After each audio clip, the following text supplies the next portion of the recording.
All set? You're good to go. Good evening, everybody. It's the Board of Education February 24th meeting, and we start with the Pledge of Allegiance. Flags here. I pledge allegiance to the flag Of of the United States of America and to the republic for which it stands, one nation, under God, indivisible, with liberty and justice for all.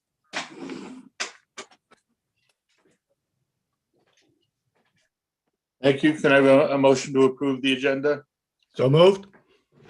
For the second? Second. Oh, Victor. Okay. All in favor? Say aye. Aye. Next is public comment. Ken, do we have any? Currently have one caller. Caller, if you wish to speak, please dial *9 to raise your hand.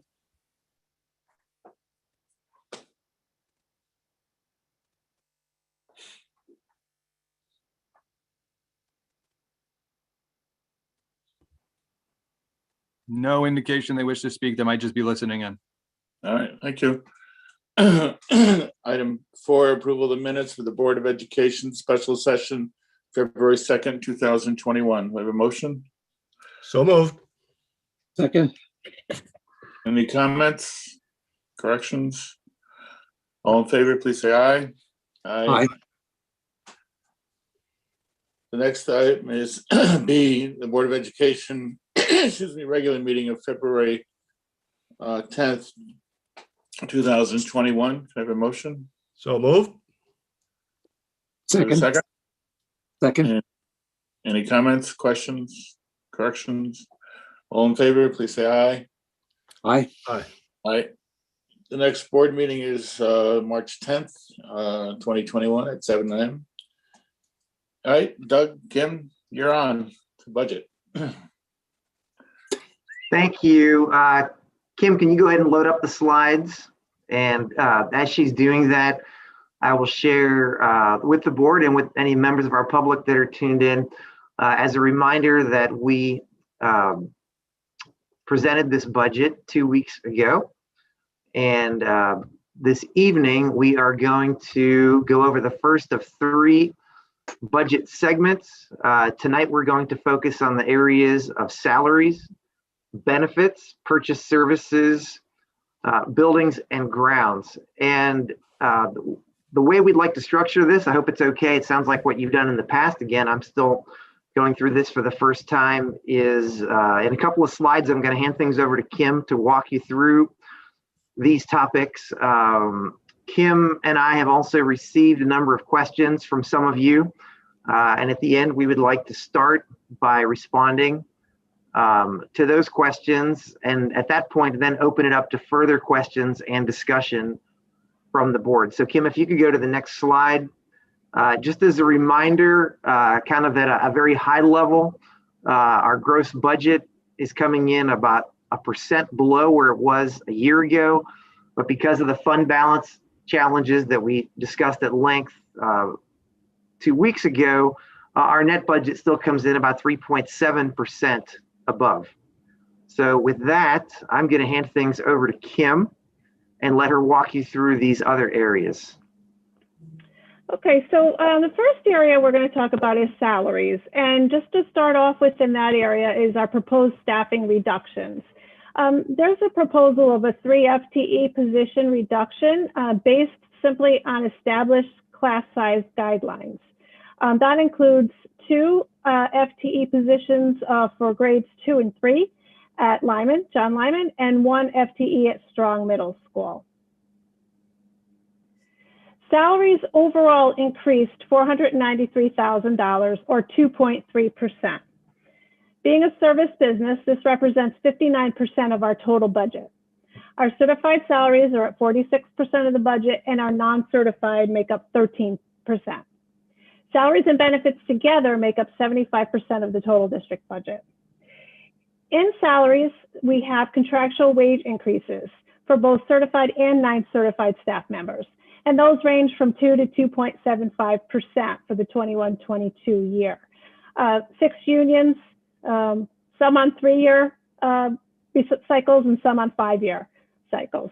Wages, salaries for both certified and non-certified are funded at 96.5% to account for staff turnover. And just to refresh your memory, we funded at 95% last year, but I just felt that a 96.5 is a little more representative of a figure that we should budget for this year.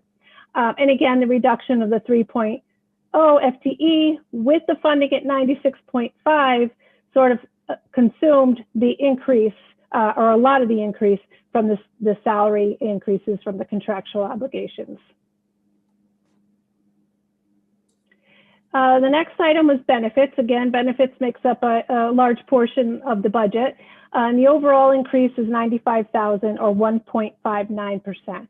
Now it's 16% of the total budget, but that added to the 59% of the salaries really, like I said earlier, brings you to the 75% of the total operating budget. Along with the 3 FTE reductions discussed on the previous slide related to class sizes, 3 plans, employee plans were also reduced in this budget area to accommodate for that. Health insurance renewal rate, we are tracking kind of pretty high on our loss ratio. It is starting to come down. We were quoted a not to exceed rate of 19.5%, but more realistically probably come in at 16.5, which is where I budgeted it at.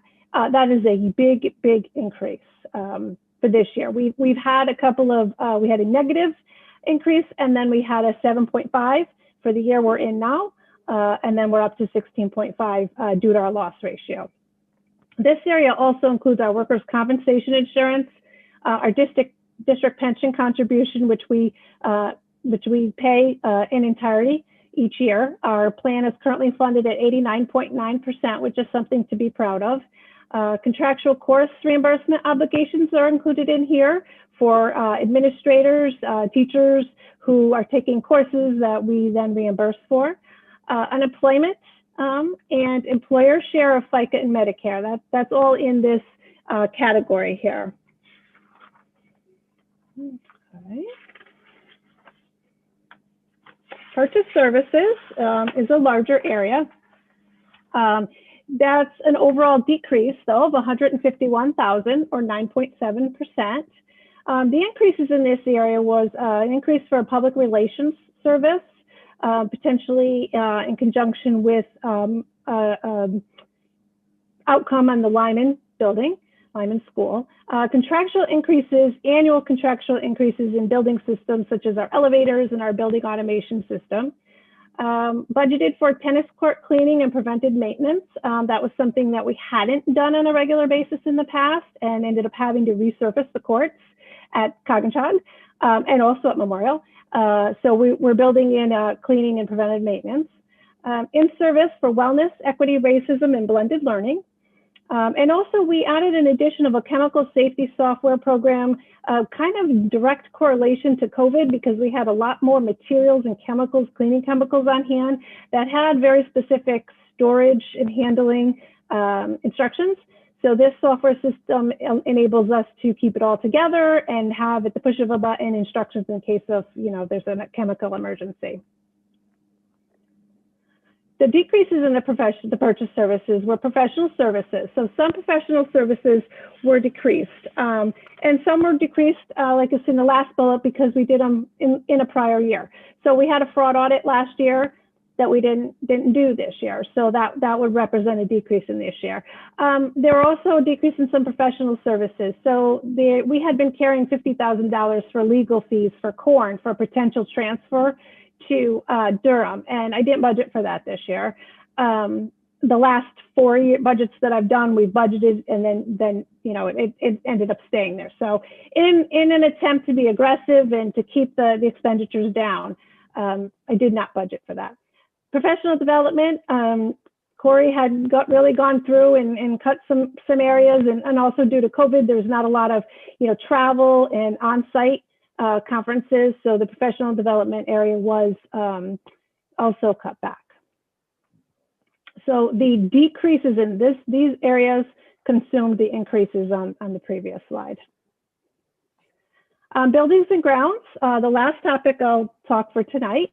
We had an overall decrease of 38,000 or 3.15%.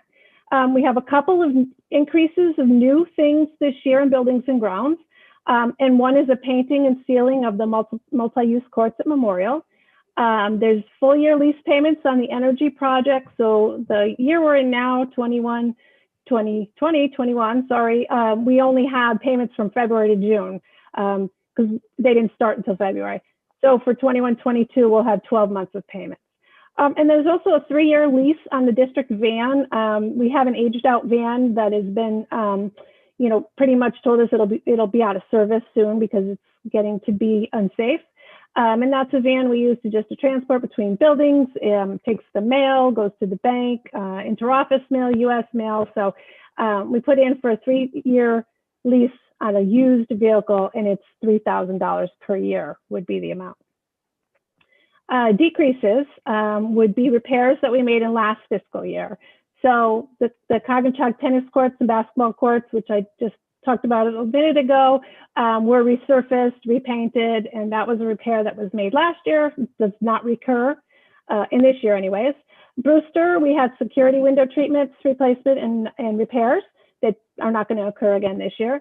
And also the installation and the repair of the Memorial multi-use courts happened last year. Happened this year. It's in the 2021 budget.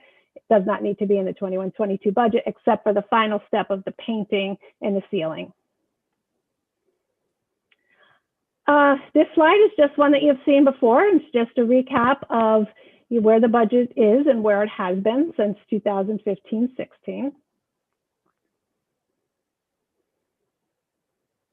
Upcoming important budget dates. So as Doug indicated, we're going to be having 2 more budget sessions to discuss the rest of the topics. So on March 10th, our next board meeting, we'll talk about operating services, supplies, capital and equipment, dues and fees, and debt service. So that's quite a few, but they will go rather quickly.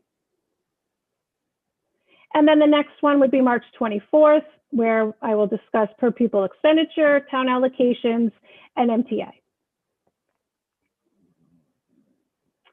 And then we'll have our public hearing, our budget public hearing on April 7th, our district meeting on May 3rd, and our referendum on May 4th. Before we go to current questions, I am going to take the questions that were submitted by board members, and we're going to talk about the questions that pertain to the items on the presentation tonight. So as the questions come in, whatever category or object code they relate to, we'll discuss on that evening. If you should come up with another question on something that we talked about tonight, we'll read it at the next, as a follow-up to the next meeting. So one of the first question we had is, where are the proposed teacher cuts at the elementary level? And I said 2nd and 3rd grade positions at John Lyman based on class size targets and projected enrollment. Another question was to provide justification for keeping the Dean of Students and a similar position at Strong. So just to read a little, the Coordinator of Student Affairs at Strong Middle School was approved in the 2021 budget, and the Dean of Academic and Student Services position was approved in 2019-20 budget. So recommendations may be made for the 22-23 budget based on Doug having his first full year in the district and really examining the positions. There is 2 questions that are very similar, and they have to do with offering robust summer school, as well as increasing extended school year for the special education department. And currently is not necessarily as part of this budget cycle, but it is appropriate to the salaries because this is really where we would budget for staffing to do positions or to offer extended school year more than 16 days. And right now we're discussing plans for utilization of the ESSER2 funds. And those can fund potential programs for the summer. So the funds are not included in the 21-22 budget. And they're also not, we don't have any funds in the 2021 budget for the summer school from the ESSER funds. So we will be putting our grant application in. It opens March 1st. It's due April 1st. And right now, just examining priorities and areas where to expend those funds, and we're expected to get $194,000 to apply to those programs. What are the main factors driving the 8% increase at Strong? I put this one under salaries as well because that is what it is related to. The 8% increase is a bit misleading because mostly it reflects that the decision to move the 6th grade to Strong happened kind of concurrently, the final decision when the budget was being built. So the teachers budgeted at Memorial stayed in that budget line, didn't get moved to Strong. So when they actually moved to Strong, it shows an overage in Strong from last year, but it's in reflection of how much is it? 3.5 teachers. I'm sorry, I lost my number here. And 2 paraprofessionals, 2 teachers assistants. You won't see this in future years unless there's, another move, but now they're in the proper budget by location. Another question, what are the main factors driving the 5% decrease in pupil services? That one's simply staff attrition in the ABA staffing. We had 2 staff members that were hired at a lower step. We had 2 resignations from a department head and a lead therapist that were hired at therapist 1 level. So there was a savings in salary there. Almost getting there. Is there a 1.0 FTE program director for MTA? And didn't we split this position? I thought it was 0.5 director of organizational development and 0.5 MTA director. So this one again is salaries. Yes, we did have a position of a 0.5 FTE at MTA and a 0.5 FTE of director of organizational operations. And it was in place for the 1920 year. The director left at the end of the 1920, and we hired originally it was in the budget for a 0.5 HR, which we did up to a 1.0. If you remember in discussions around budget time that we really had the need for a full HR person due to COVID. And with that, the director position at MTA did not get filled. And that was a vacant position for this year. However, that position was filled by Jen Keene, the Director of Student Services, as well as a special education teacher that was stipended, and filled that position for the entire year. So for next year, for the 21-22 budget, I did keep a director in there.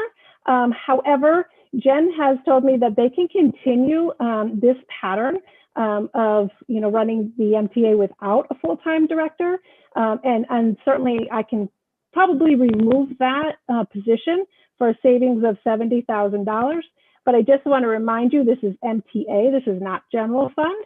So that would not impact the increase or decrease on the general fund unless I transfer that $70,000 over for tuition. You know that MTA does do a general fund transfer, sort of whatever the profit is for the end of the year goes into the general fund. And that if that were to occur with the $70,000, it would decrease the budget by 0.2. So it would bring the net down to a 3.46 instead of a 3.66. Next question, what is contributing to the 27% increase in health salaries at the high school? This is fairly simple. There was a reconfiguration in the distribution of the 3 employees that are health and PE.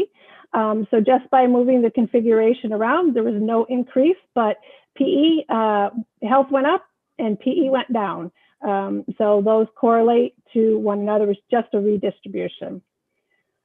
What is contributing to the decreases in speech at Brewster and Memorial? I thought at Memorial, we only had a small FTE for speech. So the decrease at Memorial and Brewster is preschool at Brewster, and that's due to 2 retirements. So the retirements are then budgeted at a lower step, and as well as their retirement incentive benefit was also in this year's budget, will not be in for 21-22. So that represents the decrease. On to purchase services. There's only 2 more questions. For purchase services, please provide the details of what makes up the $112,000 for central office.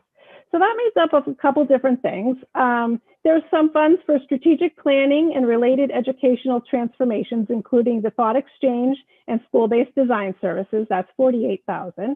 We have $25,000 for pension, which is GASB statements and OPEB statements, which are just required annual disclosures that we've got to get done for our audit. We have $5,000 in there for an enrollment update, $24,000 for our insurance broker, $8,000 for our BOE minutes, $700 for required trainings from our HR department, such as reporting, child abuse reporting, and bloodborne pathogens, all those kind of trainings that are required, $300 for van licensing, and $900 for software training and support for end of year rollover on a couple different software programs. That makes up the $112,000. Last question, are we planning to budget for the bonding around Corn demolition in Lyman? Closing within the budget, just not sure how this works when both could be approved at the same time. So I put this under operating expenses, purchase services, but it really could go a couple different ways, depending on what the decision is on how to fund a demolition at Corn if that were to occur. So if it went to be all funded in operating services for one fiscal year, then it would fall under purchase services. If it were to be bonded out, then it would fall under debt service, or if we decided to incrementally fund it through the capital reserve, that would fall under the capital reserve line item. But I'm just going to assume that we would maybe do it through purchase services. So this budget does not include any kind of operational expenditures or debt service related to the potential demolition of Corn. It's not included in the 21-22 proposal, as there hasn't been a definite decision yet. Should there be a definite decision, it would have to go in the budget, irregardless of when the referendum would be, just in case it got passed. Lyman, Lyman follows the same path. We have not budgeted any operational expenditures with or debt service in relation to closing of Lyman School. And the potential debt service would be the expansion at Brewster. And again, simply because the actions have not been approved, if there were any sort of savings reductions, which there would be in cost, that wouldn't occur to the 22-23 year, so we'd be able to address it in that budget cycle. Kim, Yeah. regarding if it were bonded, the first bond payment wouldn't occur in this coming fiscal year, but the following one, right? Well, that all depends. Most likely not, because we're so far into this year already. By the time you had the referendum and, the bond went out for sale, it most likely would occur next fiscal year.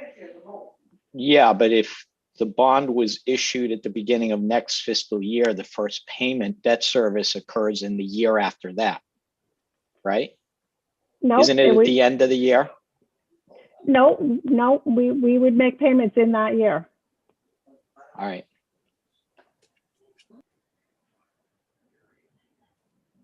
Does anyone have any questions? I'm done reading the board questions. Like I said, if there's any follow-up to these, I'll read them next week at the next meeting, and also any that came in that are appropriate to the next segment. Kim, if we issued a bond in August of 2021, is my understanding the first payment on that bond would be the following August. So I don't know that to be the case, so I would have to find that out, but I don't typically think that is the case. I think we can structure it.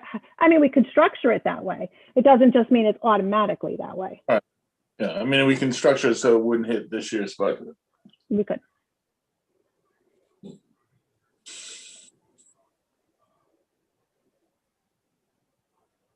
Are there any other questions for Kim right now?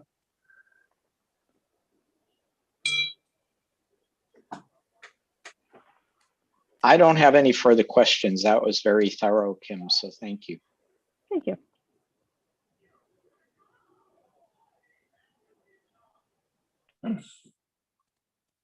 Anybody else? Christine, those are mostly your questions. You okay? Yeah, no, I saw some of the answers earlier in the Google Doc. Okay.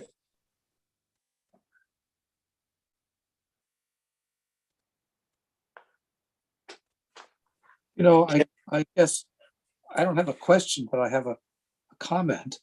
Or I guess it is a question. Are we assuming that next year is going to be like last year? I'm speaking of COVID. Are we thinking that next year will be totally normal? My sense is that we're understaffed for what we're trying to do in COVID times. And I'm just wondering whether we have made an explicit decision not to change our staffing to account for the possibility of needing more positions if COVID continues to require different practices in schools. That's just a question I ask. I don't remember. From the financial side, I can answer with just, no, we haven't built any additional staff members into this budget to specifically address COVID, but we do have the ESSER funds, which we're looking to do something with an extended school year, or robust summer school to help with learning loss, training some teachers to build capacity to teach due to learning loss.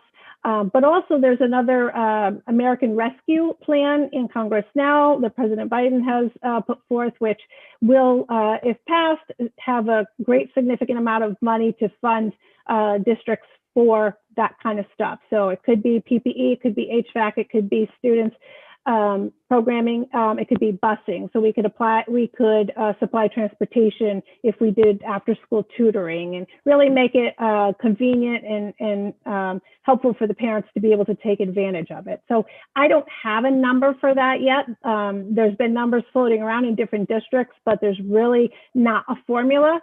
So I really don't even know what we would get, but I think it would be more than the ESSER funds, which are almost 200,000. So with that in mind, we didn't budget for any kind of additional intervention or tutors, because it's very likely that we'll be getting these grant funds.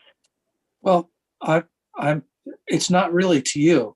This is not a question of budget directly. It's a question of policy and planning. And it's really a question for Doug and Corey. Right now we have teachers who are trainers who are not training because they're providing services, because we don't have positions enough to provide for our remote learners, our in-person learners at the same time. And the question is, are we going to assume that that problem goes away or not? And if it's not going away, are we going to deal with it? Or are we going to leave ourselves in the situation that we are now? I'm just asking. Well, Victor, I will say from my perspective, obviously, none of us has the crystal ball to know with precision what's going to happen. I will say, and I'll get into this later during my segment, the vaccinations are a very encouraging step, we feel like, in the COVID transition, but to point to a point in time during next school year where we feel like perhaps all the health and safety protocols would diminish. We have not built that into the model. We've not said that as of a certain date that would happen. And so I believe the approach that we have taken is that we will certainly be prepared to continue supporting in the way that we are supporting. But our hope is that, and we've already seen this trend occur, I don't have numbers to share, it's just anecdotal, that we're having more and more families begin to return to in-person learning. And we hope that trend will continue. The other piece of this that I feel like a little bit difficult for us to predict at this moment and to try to guess through the budget process is, it's my understanding that a lot of what we're doing with the remote and the great flexibility we've given has been mandated by the state.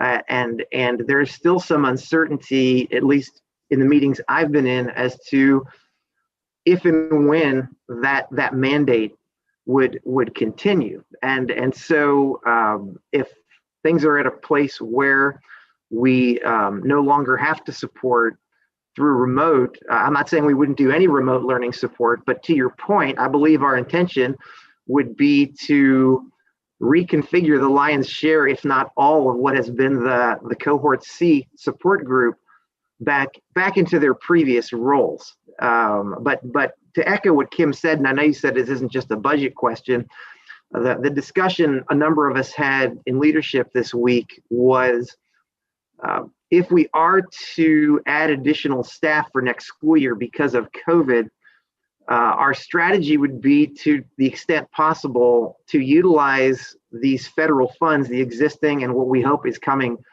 down the pike, but being very clear to everybody, including you all, that these staff are 1-year deals supported by one-time money, because I don't think we've had any discussions as a staff about ramping up the equivalent of what it would take to independently support all this remote learning the way we did it and are doing it, in addition to all the other support that we're given. So, I mean, that's a little bit more of just kind of the philosophy of the discussions that we've had. But I would say, as it stands at this moment in time, our position with this proposal is we are prepared to continue what we're doing now through the end of this school year, which we feel pretty certain we will have to, into the summer and possibly into the beginning of the school year.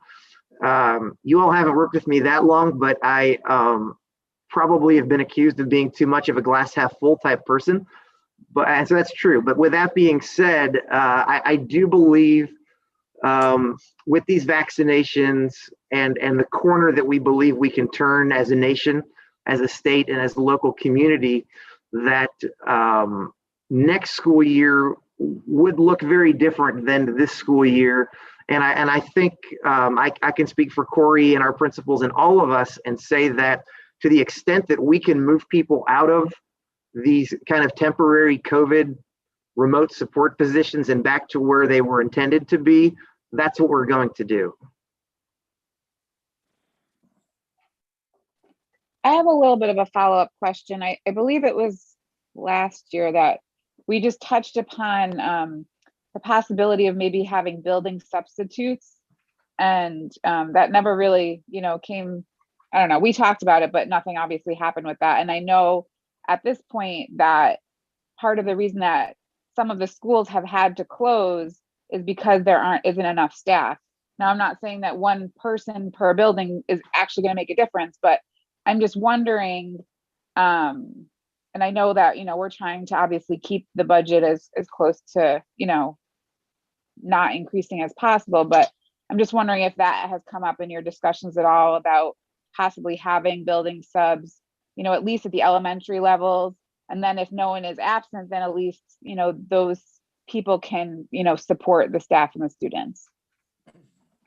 Well, we didn't really discuss it for this year. A couple of different reasons being it's adding FTEs, and also it would be, we'd have to offer benefits, health insurance, depending on the number of hours, if we kept them at a certain number of hours. So that does increase things a bit. Certainly there's a benefit to having building subs. They're not necessarily long-term subs. They would be employees from, day one for the full year or however long. They would not follow the teacher's contract because they'd be in different assignments each day. So it would be a daily rate. So it's something that, definitely we can consider. I don't think it was thought of in COVID in terms of, if that person's in the building, they're probably going to be quarantined or could be quarantined along with the rest, if teachers or staff were. But there's something, we have difficulty getting subs. So if there was someone who knew they had a job to go to every single day, 5 days a week, as a building sub, maybe we could get a few, but that is not included in this budget. But if that's something that, the board and Doug think are appropriate, we can put it that No, way. I knew it wasn't included, obviously. I was just bringing it up as have you guys talked about that? That's all. And Missy, I would say to that, it's a really good question. I've worked in districts where that has been a strategy, not in COVID times, just in previous times. And I think, again, we have not talked about it since I've arrived, but the context of your question related to some of the, remote learnings we've had to do, like recently with Brewster and other schools in the fall. I don't believe that will be as necessary going forward. Again, none of us, have that crystal ball, but in my conversations with the health department, and again, we can get into this a little bit more later on the vaccines, is that one of the many benefits of getting the staff vaccinated is that through contact tracing, obviously people will still begin, be testing positive even after folks have been vaccinated. But, and so if someone tests positive and has been vaccinated, obviously they would still have to quarantine, but that's not what's kept us out. It's the people that are determined to be close contacts. And in these elementary schools and other levels, we have so many staff that have so many contacts with so many of our young people and each other, that my understanding is once you've been vaccinated, if you're determined to be a close contact, you are not required to quarantine. So we do see that as being less likely in the late spring and certainly into the summer and into the fall. Having said all that, I agree with Kim. If that's a strategy you guys want us to consider in this budget cycle or in future budget cycles, we can certainly look into that. I mean, I think, and correct me if I'm wrong, people that have been here longer, but it's been a hard time getting subs even before COVID. Isn't that true? And I know that we have raised our, daily rate, but I don't know. And then I know then if there's not a sub, then a different teacher's covering for that, or sometimes the principal's covering for that teacher. And so I'm not saying we have to do it. I just thought it was something to talk about.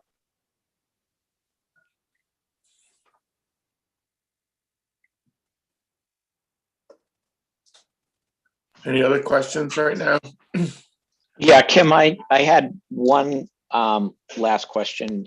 Buildings and grounds, I think it goes there, maybe not. But Corn School, right now, am I to understand there's nothing in the budget for Corn School, either the ongoing energy costs plus the insurance, or is that all in the budget now? I know insurance may not be, but. So the bare minimum insurance policy for a vacant building is included with the district policy. The $25,000 policy that I talked about earlier or in previous meetings was really for fire and for other, different coverings of damage, vandalism. So that's not in the budget. Just the basic, if somebody gets hurt on the grounds, that's covered under our liability policy. So that's part of it in there. But then also we have, we're still going to remove the snow. We're still going to mow the grass. So the mothballing costs are in there. The fuel is less, right? Because we're not running the boilers. The electricity is less. So some things are less, but there are still expenditures in there. The core legal, which we've been carrying for many years, I did take that out. If we use it, we use it. If we need it. So by not putting the $25,000 in, are we like recommending that we don't cover the building for, loss from fire or vandalism, or is it something that the board needs to make a call that we're going to cover it for that and we're going to spend the $25,000? Yes, actually, yes. And so I haven't budgeted for that, but and like I said, it's really basically if somebody gets hurt on the premises, we are covered. But if somebody vandalizes or breaks windows, we will not have coverage for that unless we purchase the $25,000 policy. I see. And without the $25,000, what's the total carrying cost of corn at this time? Oh, total. Well, the insurance for that is only about $5,000. In total with the mothballing, it's a little less. It's been around 80, 70 to 80, but with the energy less, I'm going to say I think we put in about 65. So 65, including the 5,000 base coverage. Okay. Yeah, because that's budgeted at the district level. Okay. All right. Thank you. Kim, on the health insurance, when will you get the final number on that? We meet once a month with our brokers or more often if needed. And we're hoping to, so let me see, it's February. We may not have good numbers until April 1st. We'll get new numbers in for March 1st, but then opens the negotiation phase too. So probably by, clearly by the public hearing, when the board, or if the board wants to adopt the budget on the, the March 24th, I'll get as close as I can for that meeting. Okay. And this also reflects our going to the drug policies and the other improvements we made in the program this year, right? Yes, but so the teachers went to the prescription carve out in this year, but the support staff who we just negotiated, that doesn't take effect till year 2 of their contract. So that is not, and even this year that we're in is year 1 of their contract, 21, 22. So 22, 23 is year 2. That's when we'll see some savings. But the teachers and administrators saving is already included in this cost, right? Administrators start July 1. So yes, they are in and teachers are in too, yes. Okay. Kim, I'm just trying to better understand the summer school / potential grant opportunity. So is it, and just trying to figure out what position we're taking. Is it that we are taking the position that we are going to increase the budget to provide additional summer school opportunities with the mentality that we are going to get grant funding? Or is it that we are going to wait until grant funding potentially comes through to make that decision? Because I do think that those are two very different decisions. So I can let Doug elaborate, but just my 2 cents on that is that the $194,000 available from the state is ours. It's been awarded to us. We just have to tell them how we're going to use it. So that's a sure thing for the most part. And how that will be, what the priorities are for that, I can let Doug speak about that. Yeah, so Andrew, good question. I would say as a staff, we're still working through the details of that, but I believe our initial thoughts are that we think that would be a great use for those funds to basically supplement and add onto what we've historically done in the summer, both for general education and special education. So Corey and Jen are both working on that.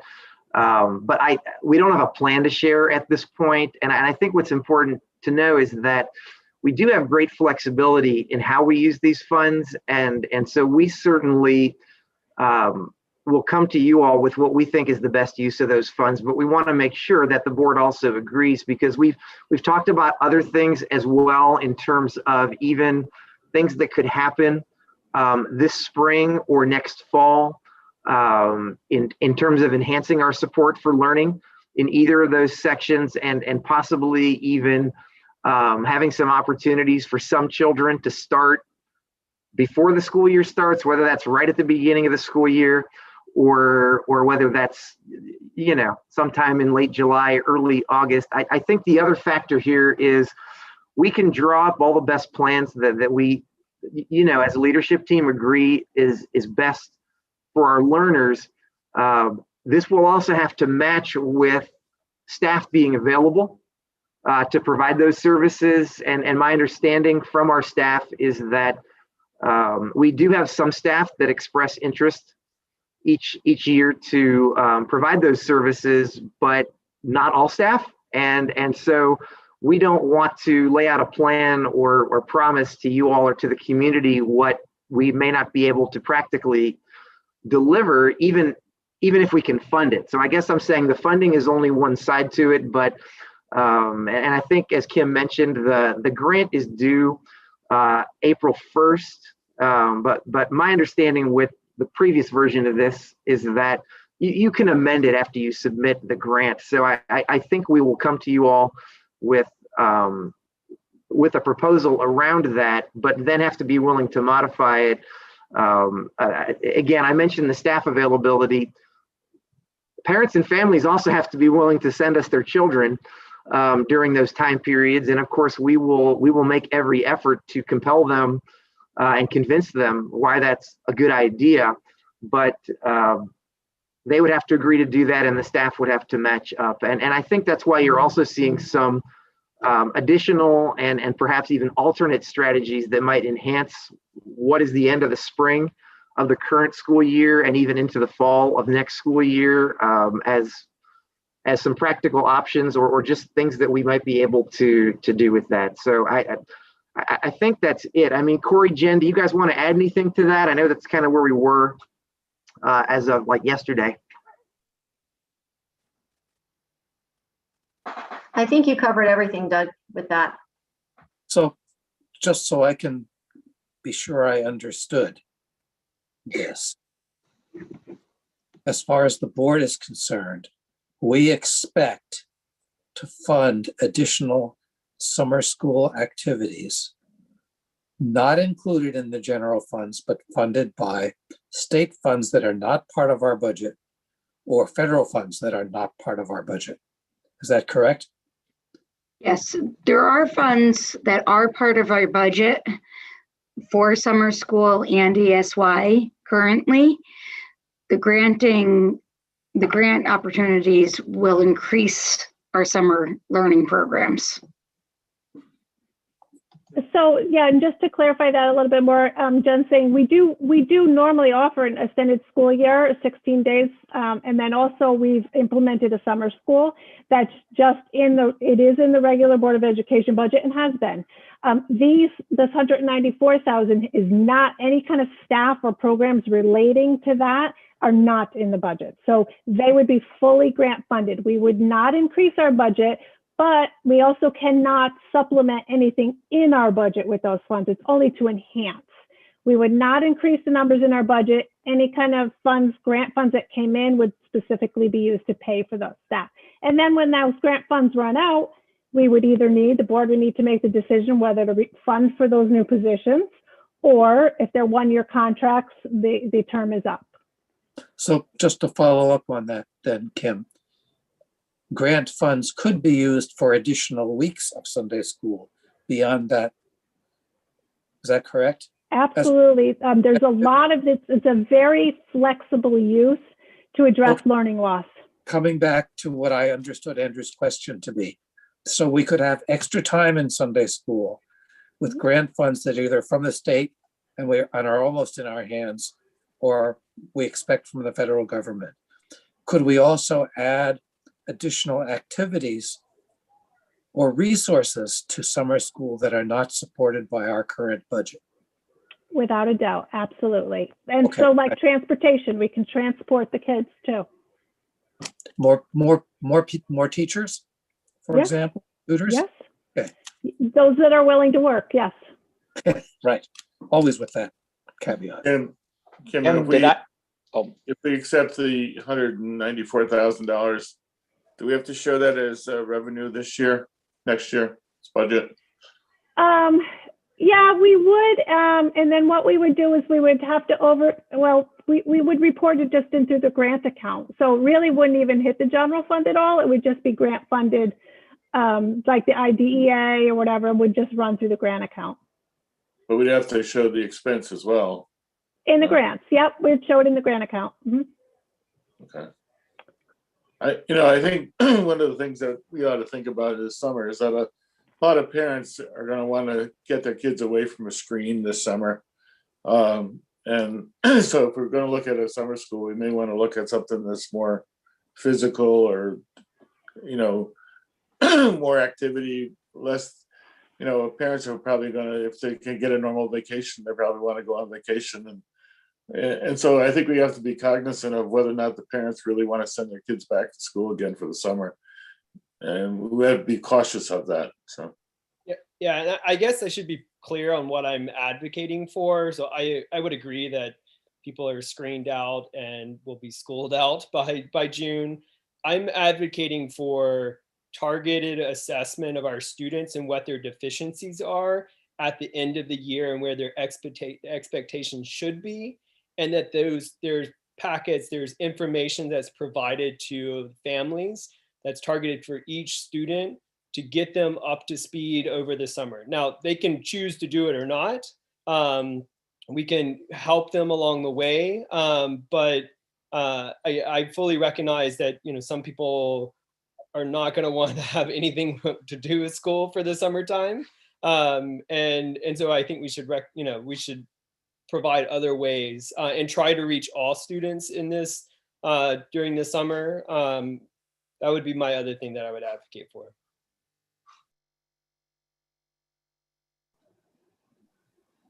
Kim, did I hear that grant was supposed to be spent or could be spent over 2 years, or is it strictly has to be spent in the next fiscal year?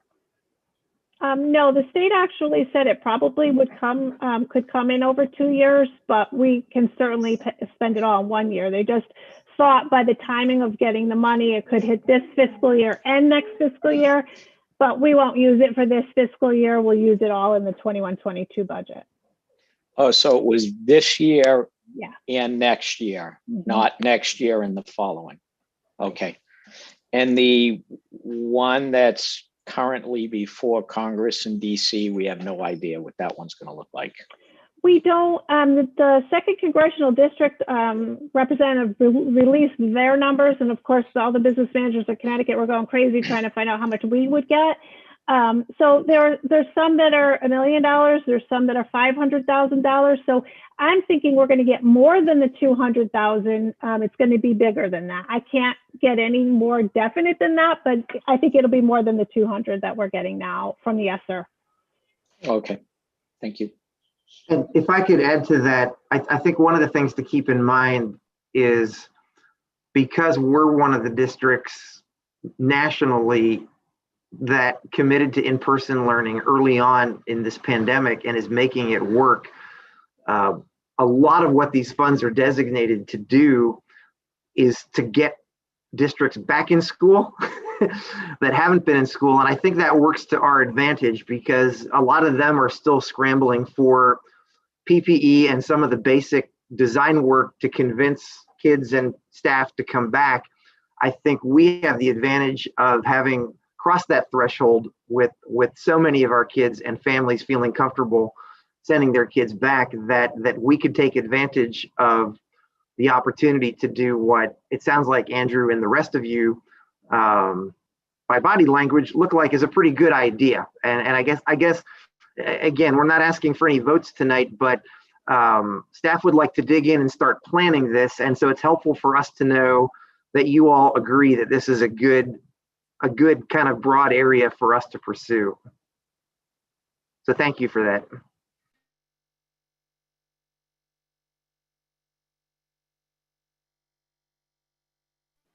Anybody else have any other questions? If not, thank you so much, Kim and Doug. I think everything is, for those of us who have been on this for several years, everything is very clear about what's going on, and thank you for all your hard work on this. If no more questions, we go on to committee reports, student achievement. Victor, I think you led that meeting.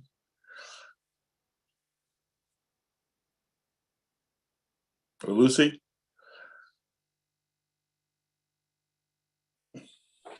Sorry, I'm on an unfamiliar machine. Lucy, do you want to speak to this? I'll say some things because I did write some notes down, but you can fill in, and I'm not sure that I got it all together. But we had two issues that were discussed. One was the enrichment and gifted and talented presentation by Maureen Hamilton, who's our enrichment teacher, and we reviewed some of the math and reading scores for K through 8.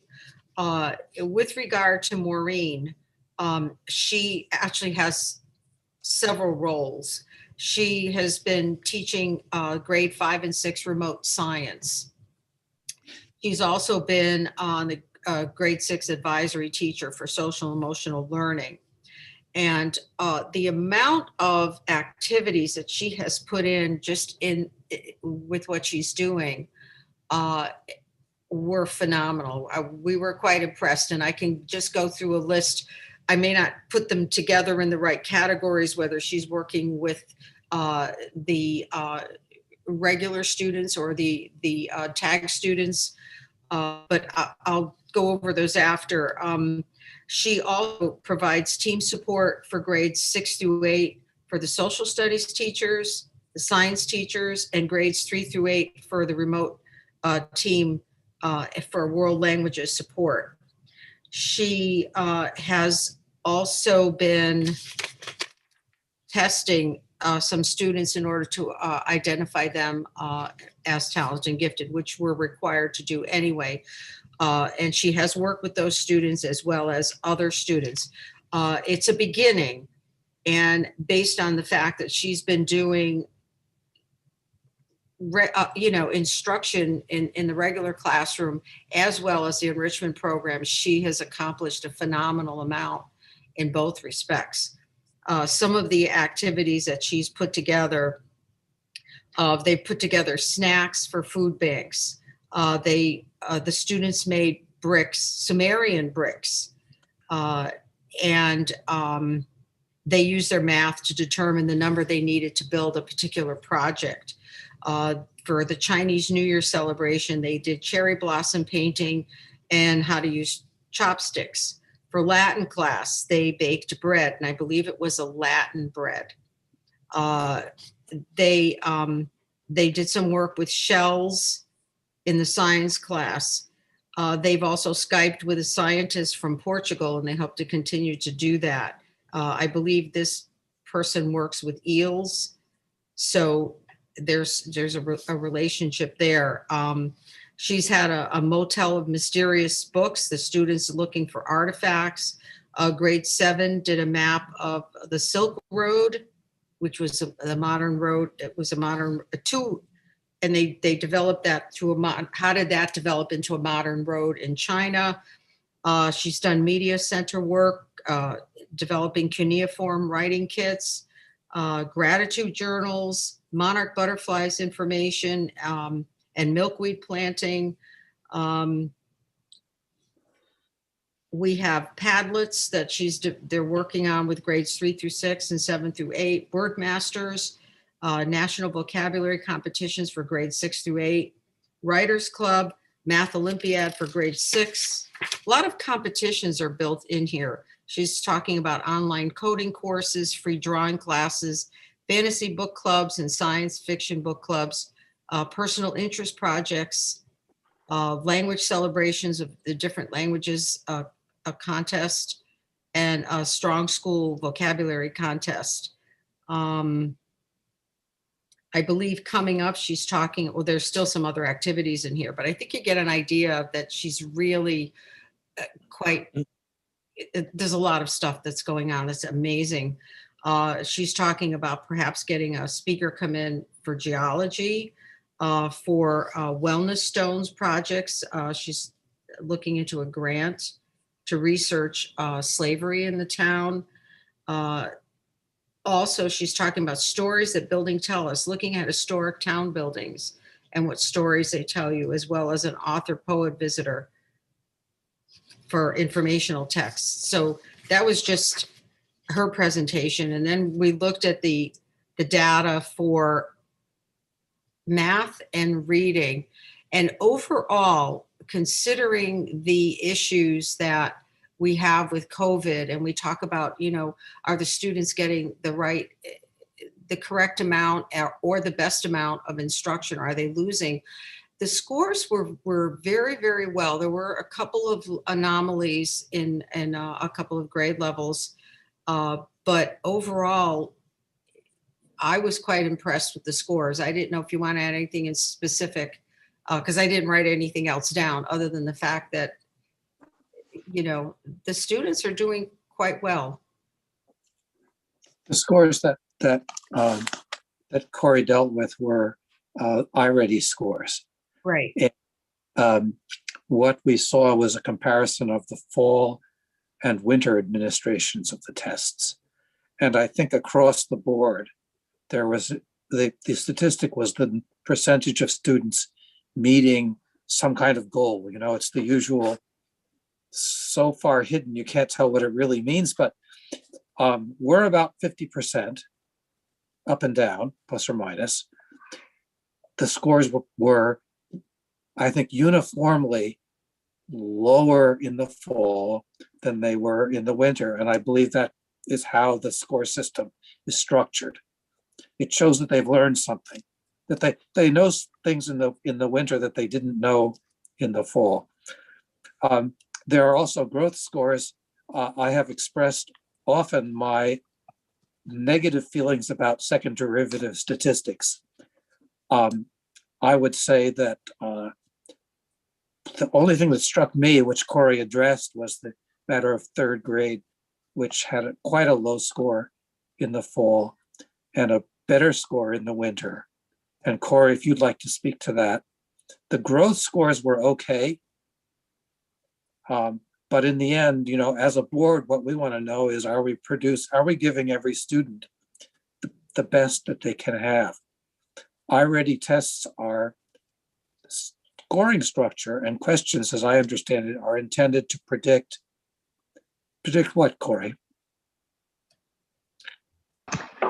So you're right, Victor. The iReady scores really take a look at the achievement. So it's the students who are at goal or above goal, and then we look at the growth target. So how, what's the percentage of target achieved? So how close did the students get to their growth? When we did a comparison between math and reading, certainly our district outperforms in reading versus math.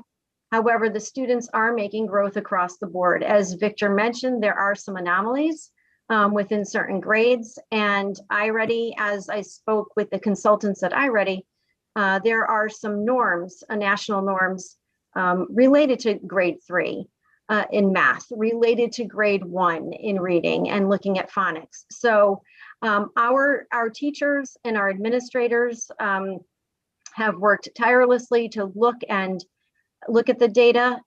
They are working with their PLCs and within teams and looking at individual students to address those needs. And to Andrew's point earlier, we are doing an analytical assessment on the students and taking a look at what their needs are. So overall, I would say that we are definitely making growth, more so in reading than in math, but we're definitely making growth. And I am quite impressed as we even look at our scores this year compared to 2 years ago.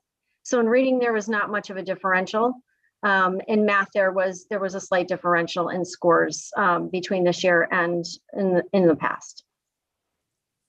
The other piece that I found quite impressive was as we look at the difference in the learning with online learning and in-person learning and how that impacts your special needs students, is the growth of the special needs students was phenomenal, absolutely phenomenal. So, evidently these students are getting a lot of what they need. And I'm not sure if some are doing better because of the remote learning, that perhaps there are less distractions, or I don't know. But the growth, when we looked at the growth, it was quite impressive.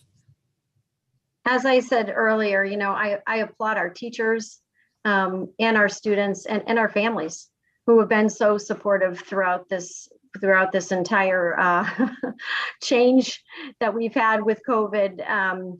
But honestly, the teachers are doing an amazing job. And so I just want to commend them and put a shout out to our teachers. And you're right, Lucy, the growth with special education was considerably high, especially in the area of reading. Yep. Thank you. Policy committee also met. Norm, do you want to talk? Sure. Policy committee met last week. We had 7 items on the agenda, but only one which requires reporting, since the rest of them were basically housekeeping tasks. We had a significant amount, probably an hour or so, of conversation regarding the draft equity policy. A reminder to you that that's a policy that's been kicked around before. The well-being committee has looked into it. I was not at the last meeting, so I really can't comment on what happened there. But out of that came a draft of the equity policy, and the policy committee took a look at that and had some serious conversation about it. It right down to wordsmithing, which policy committee is pretty good at. But I guess what came out of it was that we really are looking for some more input from perhaps the board members, our administration, our teachers, to really lead us into another direction. I'm going to, as you know, I have contact with a great number of boards of education throughout the state, especially in the New Haven area, to get their ideas as well. Not that we want to mimic something that somebody else has done, but is there something that we left out, perhaps not even thinking about it? So we're going to try to get some of that information as well, and then put it all together to bring back to this board something that we can have some board conversation about, and come up with some finality and put it into practice. So really, that was the meeting. To recap, we're going to get some more information, get some input. We're going to try to light some fires under people and get some good words. So that was our one item meeting. Thank you, Norm. The other one is the Finance Committee. Christine, are you still with us? I know she was going to leave early.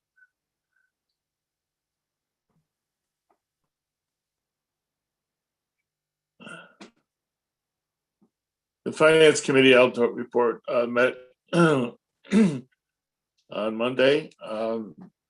We went over Kim went over the budget and Doug went over the budget. There weren't really very many questions. It was more about the total budget and the issues related to the towns. And she gave basically the same presentation as we had a week earlier. And we also went over the cost of the Lyman School and the differential costs of the various three options that we are considering. And basically, they had some questions, but the questions were similar to what we've been talking about. So there was a good meeting, but there was no certain direction that came of it. We were going to have another meeting as we wrap up the budget, as we get near the end of the budget. So any other comments from anybody that's there? If not, item 8 is communications. I did have a request for Brian. Do you know if parents are going to be parents of seniors are going to be able to attend any senior night performance for basketball and track? Bob, if you would hold on to that, that's going to be part of my segment. Never mind. And now it's up to you, Doug. Here's item 9. Okay, thank you. First, just a kind of a procedural point, something that I said last meeting. I made the statement that I was going to give you an update on my transition at every board meeting between now and May or June when I make the report. But when I made that statement, I hadn't considered all these extra meetings that we were having for budget. So I'm going to forego that this evening and kind of do that once a month, because that's kind of what I had in my head. But you want to talk to me about that, call me offline and we can chat. It's still going on and it's still going great.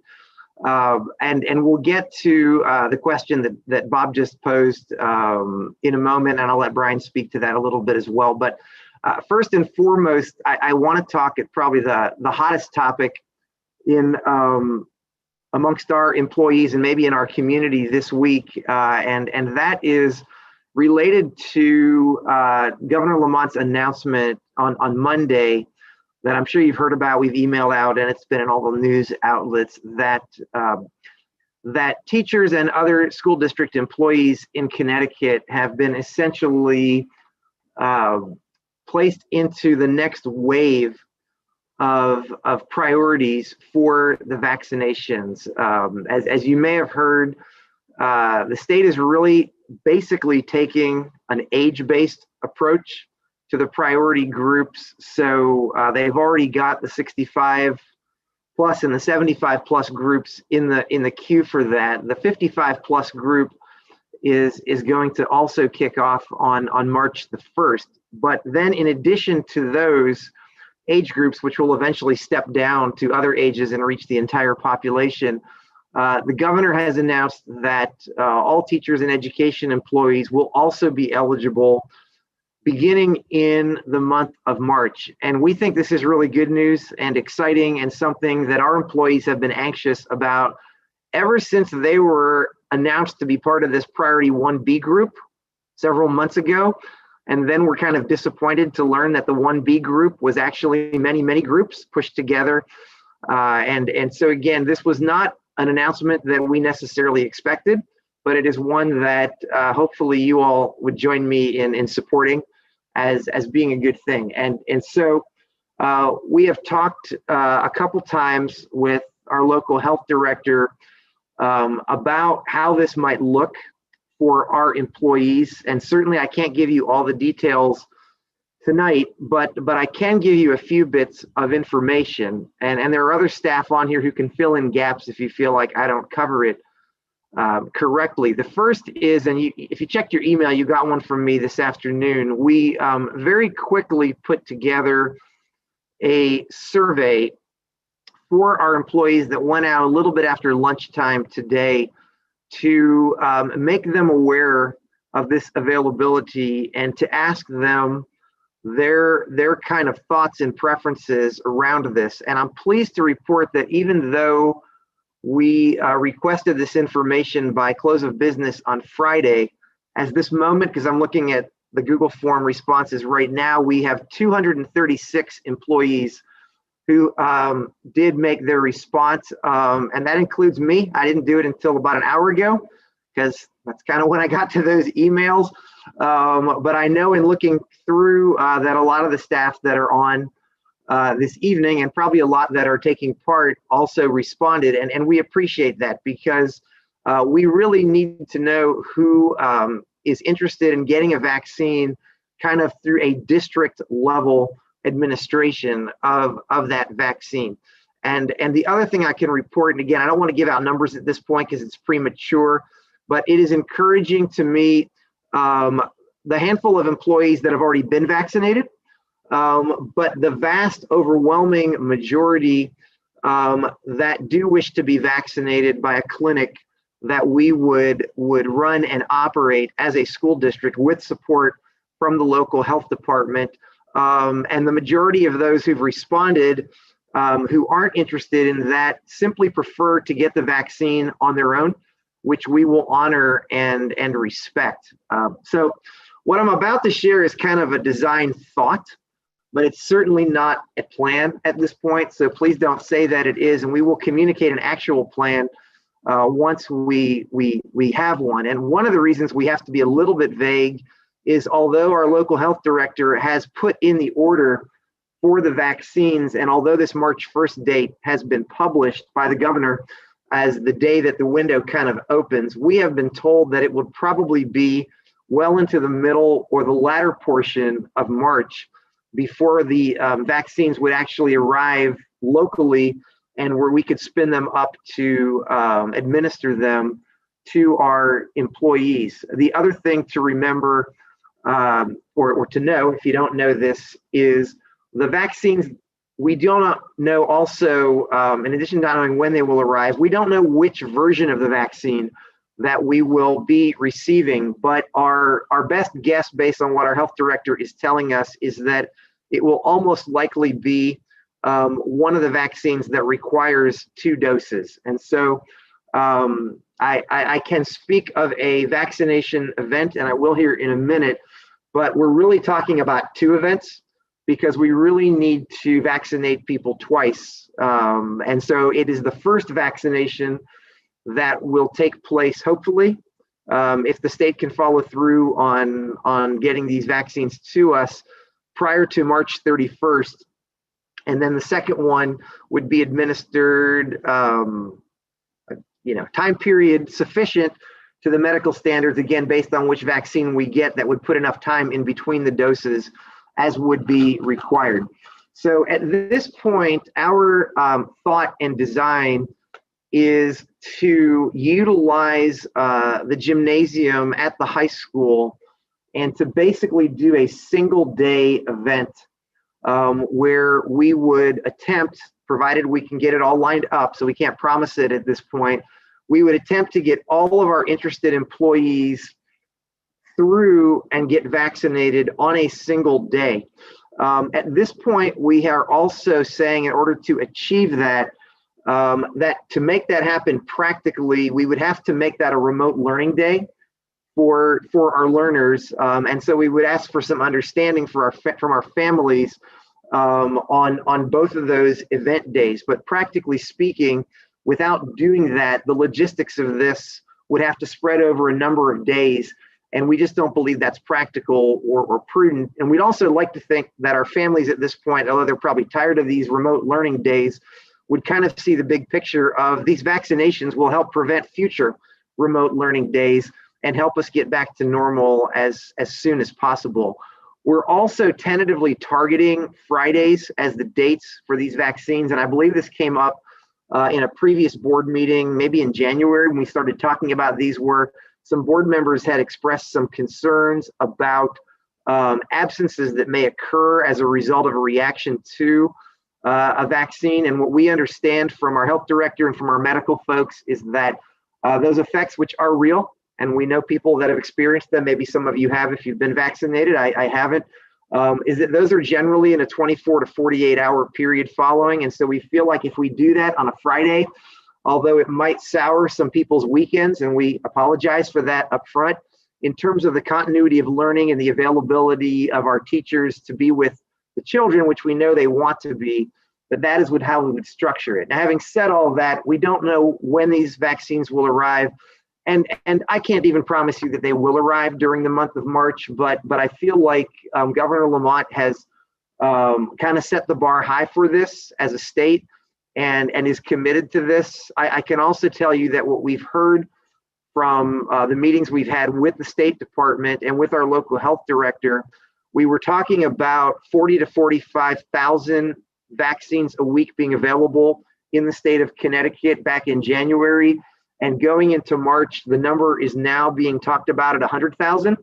And so we believe that that increase makes the availability of the vaccines a viable option.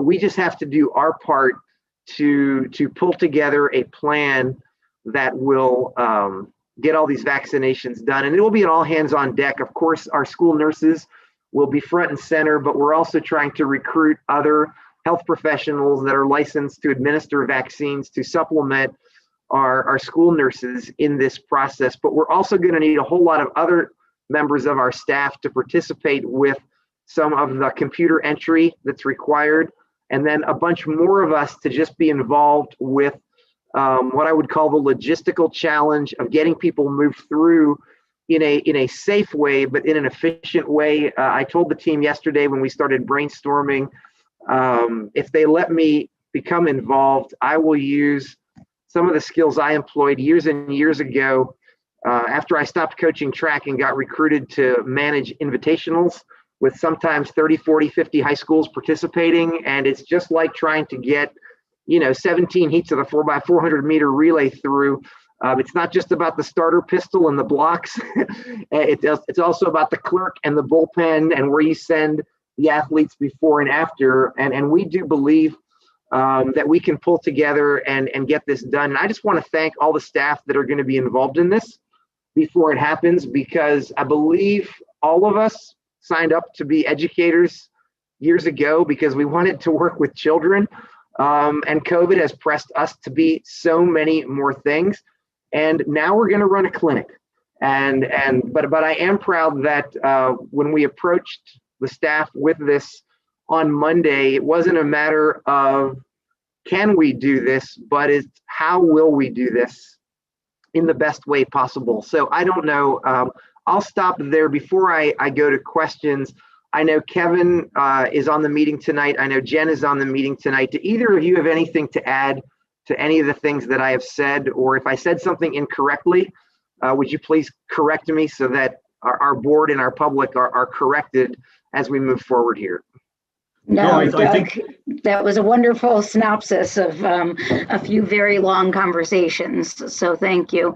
And yeah, I met with our nursing staff today, and they are all on board, as well as other health professionals and all the support staff that we're going to need. So we're starting to recruit all the most important people, and it is an exciting time for us.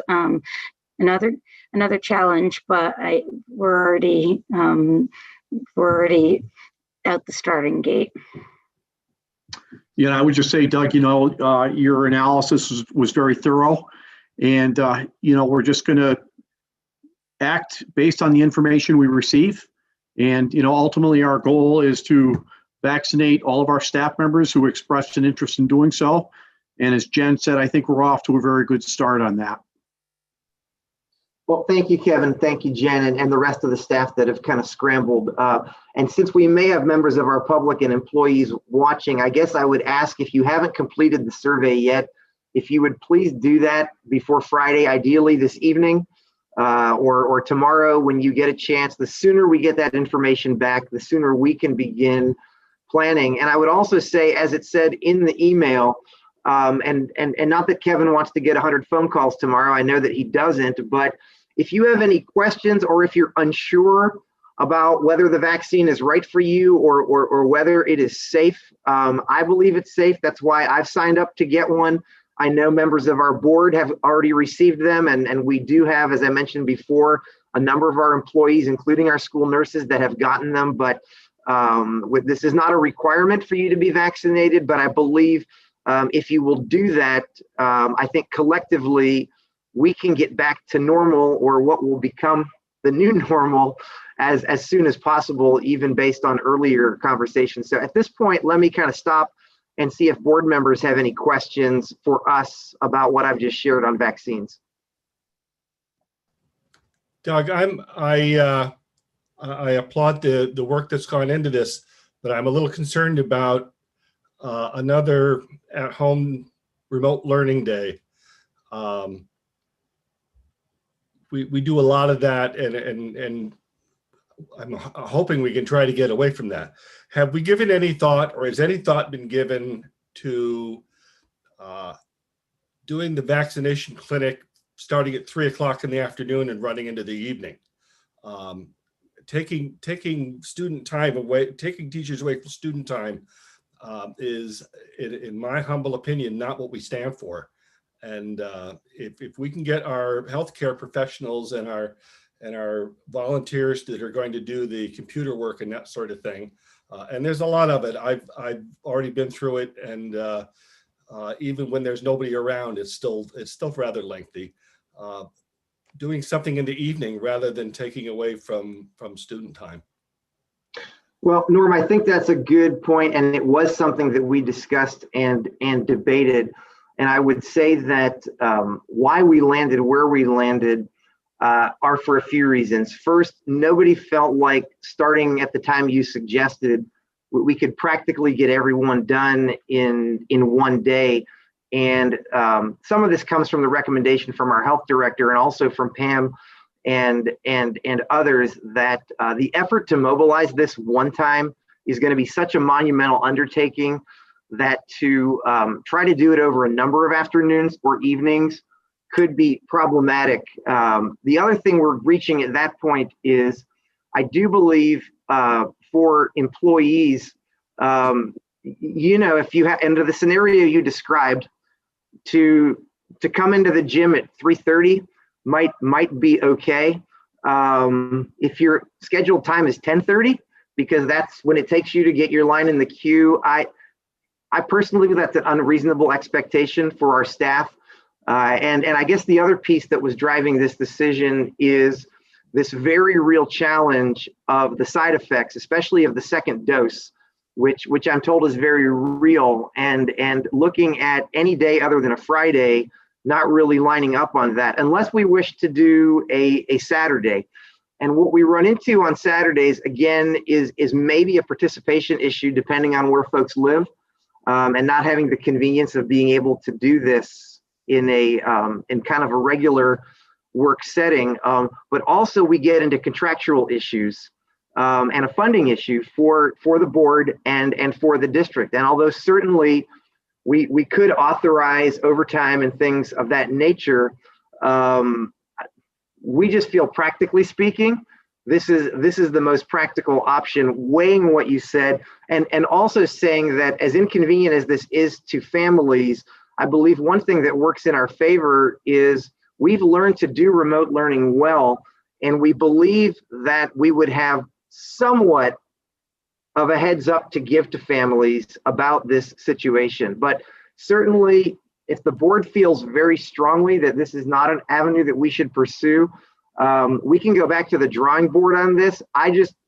We didn't come up with a viable plan B for this scenario. And in talking to other superintendents in other districts, they seem to be coalescing around a single event where all the resources can be pulled into one very long day. And having said all that, I can't even guarantee you that if we start at 6 or 7 in the morning, based on the numbers we're seeing, that we still won't be here into the early evening. So that's again part of the rationale. I don't know, Jen or Kevin, do you want to comment on that either? Yeah, just in taking a look, we had some discussion yesterday about numbers, and I'll take the high school staff, for example. There's approximately between 75 and 80 staff at Cogachog Regional High School across the board as far as paid employees. That means cafeteria workers, custodians, paraprofessionals, teaching staff, and the total nursing hours to administer that particular group would be 17 hours. Based on the data we received and the conversations we had with our local health director, it takes approximately 10 minutes per staff member to receive the vaccine. So when you start to do the math, it really lines up to a significant amount of time in terms of getting the numbers of people that we're looking to get through this process. As Doug mentioned, currently we have 238. Taking a look at what we have a total of 382 paid employees, which are substitute teachers, coaches, and all of those individuals who will be eligible to receive the vaccine. And it's just a tremendous amount of people hours to vaccinate this number of folks. So, I think that's the data that we're basing our decisions on. And, I think this is the most viable model to go with moving forward.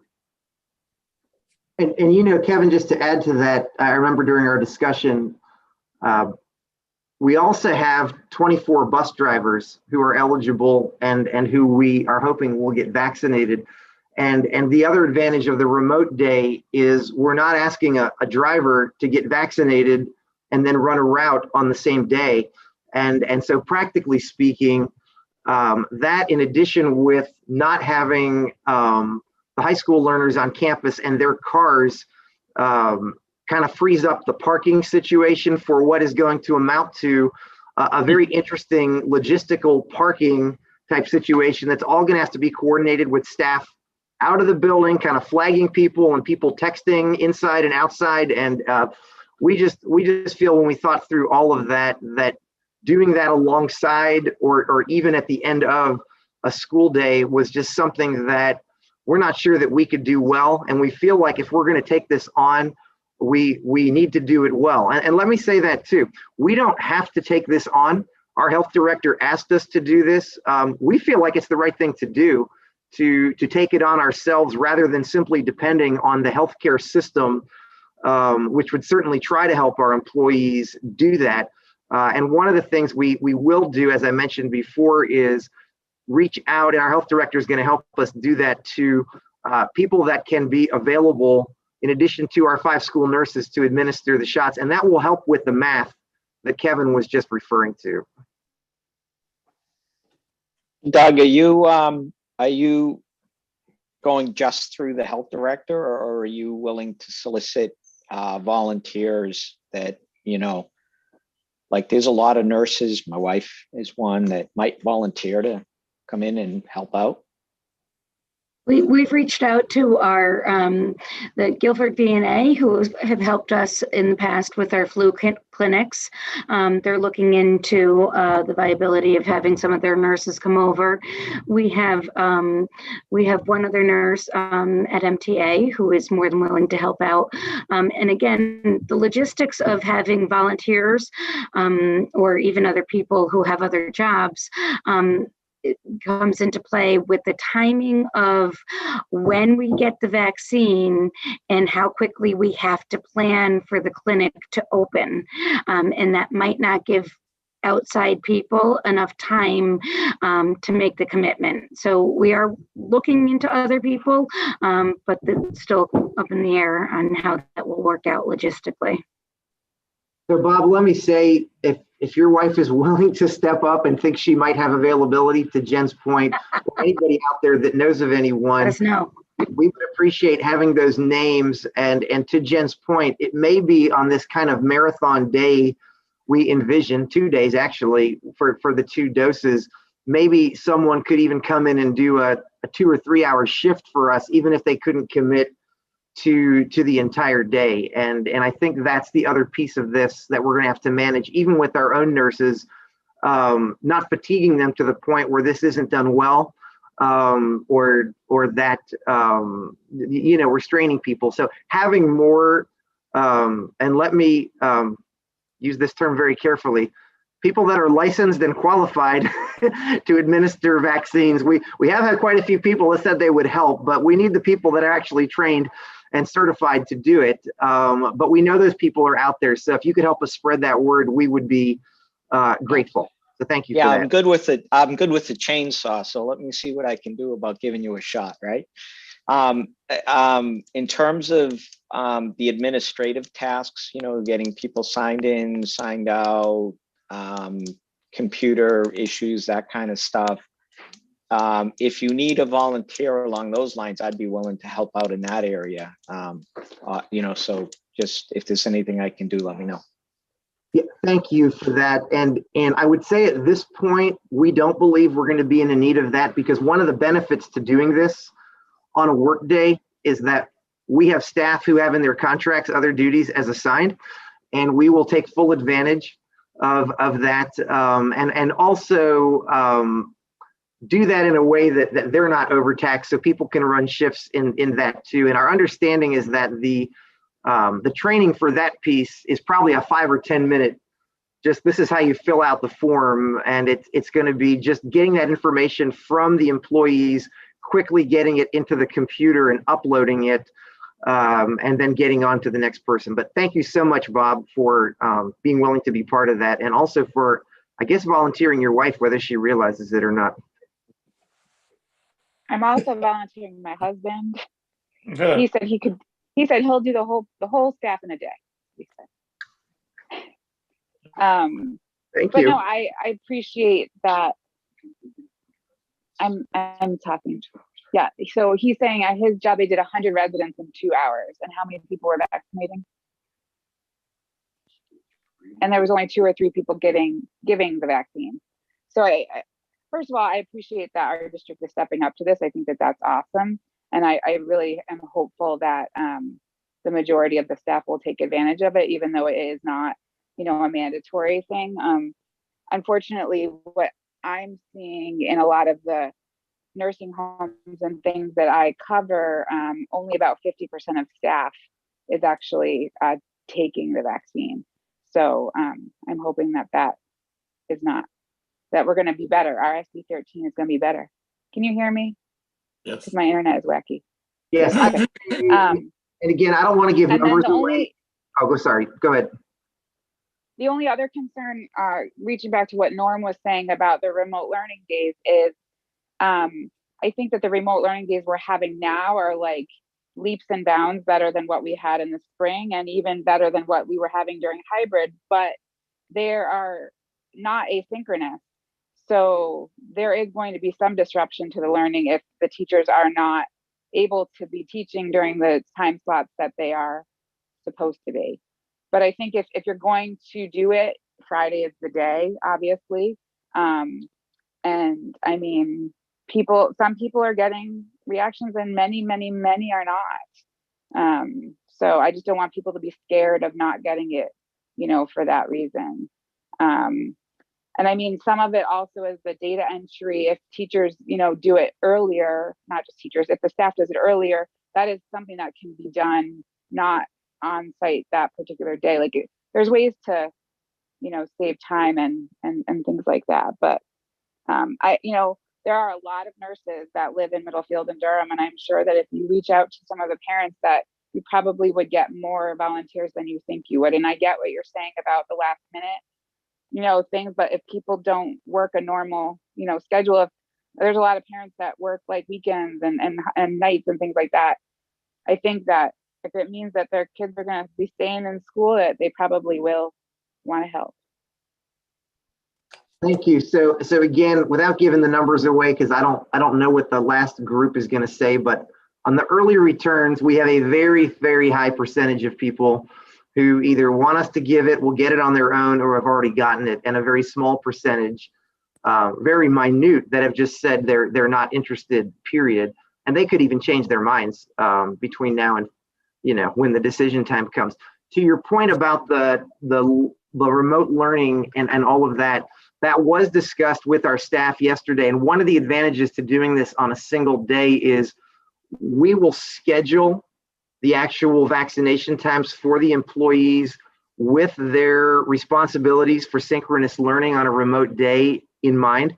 And we're not going to say that we can 100% guarantee that it will be perfect, but we do believe that we can be very smart and strategic about how we do that. And so our goal would be to make it a completely supported remote learning day to the extent possible. And again, I guess we can't promise that, but our team is very committed to not just having like a random assignment or even, we're not even planning to let people sign up for schedules. We're just going to say, this is when you need to be at the high school, and it will have their kind of synchronous teaching responsibilities in mind when that happens.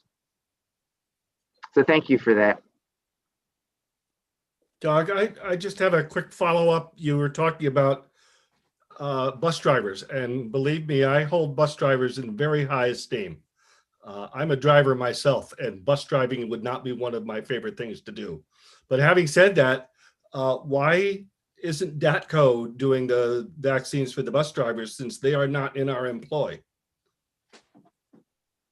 So I don't know how to answer that, Norm, except to say that in our direction from the health department and the directive that came through the state, this clinic that we are running is what they're referring to as a closed clinic. It's not one that we can offer to the broader community, and it's specifically for people that work in schools. But in that decision, they did include bus drivers. And so I don't know that we are obligated to offer this to our drivers, but I think we want them to get vaccinated, and we feel like they hold a very pivotal role in supporting our in-person learning.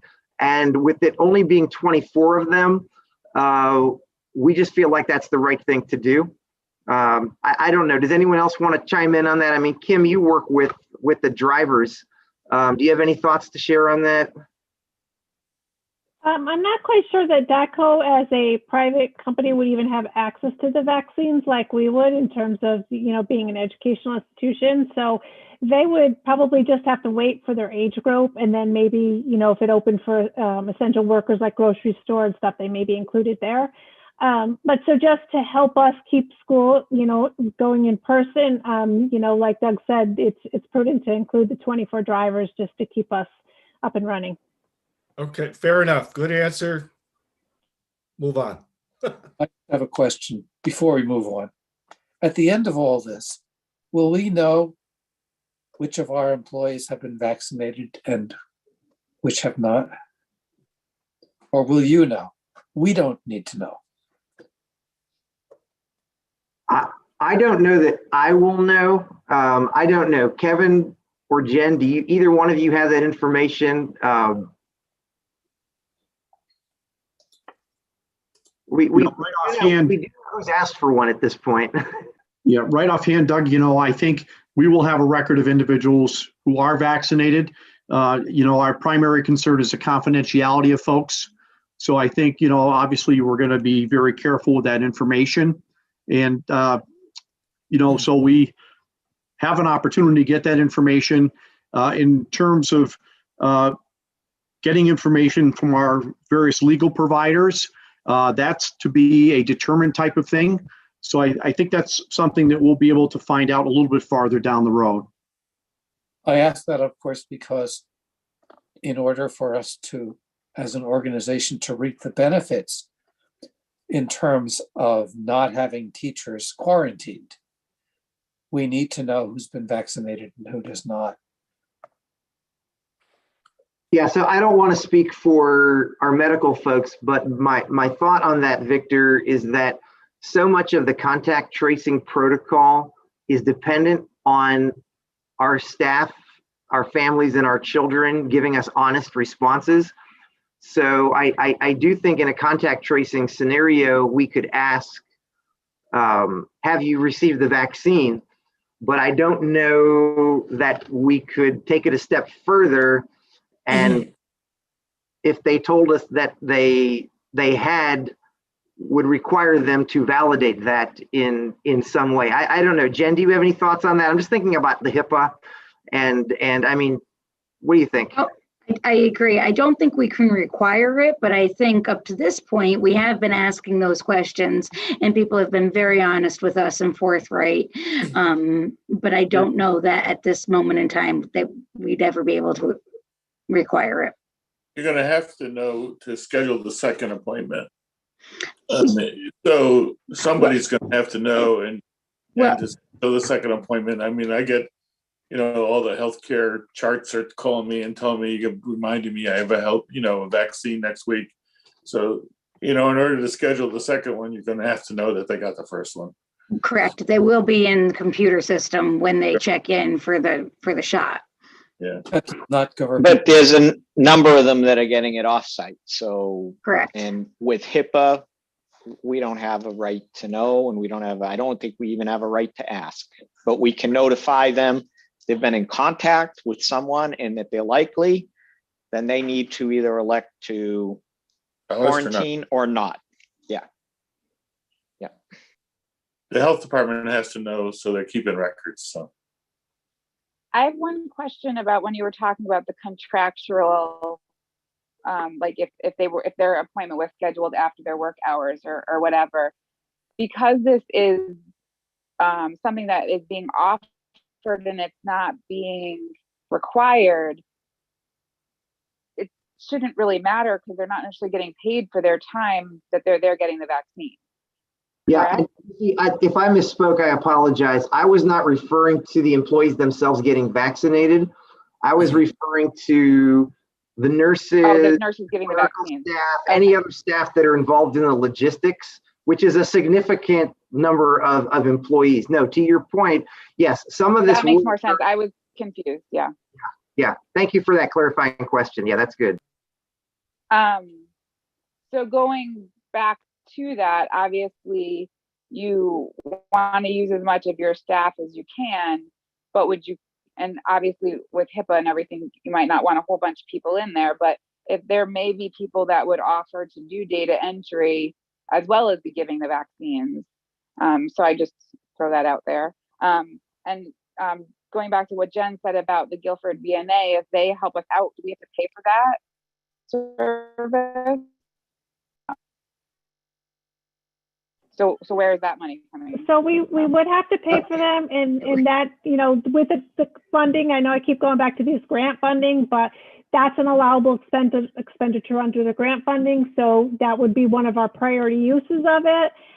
There's still there's 194,000. So I'm sure, we'd still be able to run our summer school and other programs and pay for any kind of outside nursing services. And has there been any looking in having like a fund to do it, like CVS is doing a bunch of the, skilled nurse facilities and things like that, they're not using their staff to vaccinate their residents. The pharmacy itself is coming in and doing that. So I don't. Missy, I only caught a little bit of your question. Did anyone else hear her question? Sorry, I have 3 bars, but my internet has been in now all night. Can you hear me now? Yes.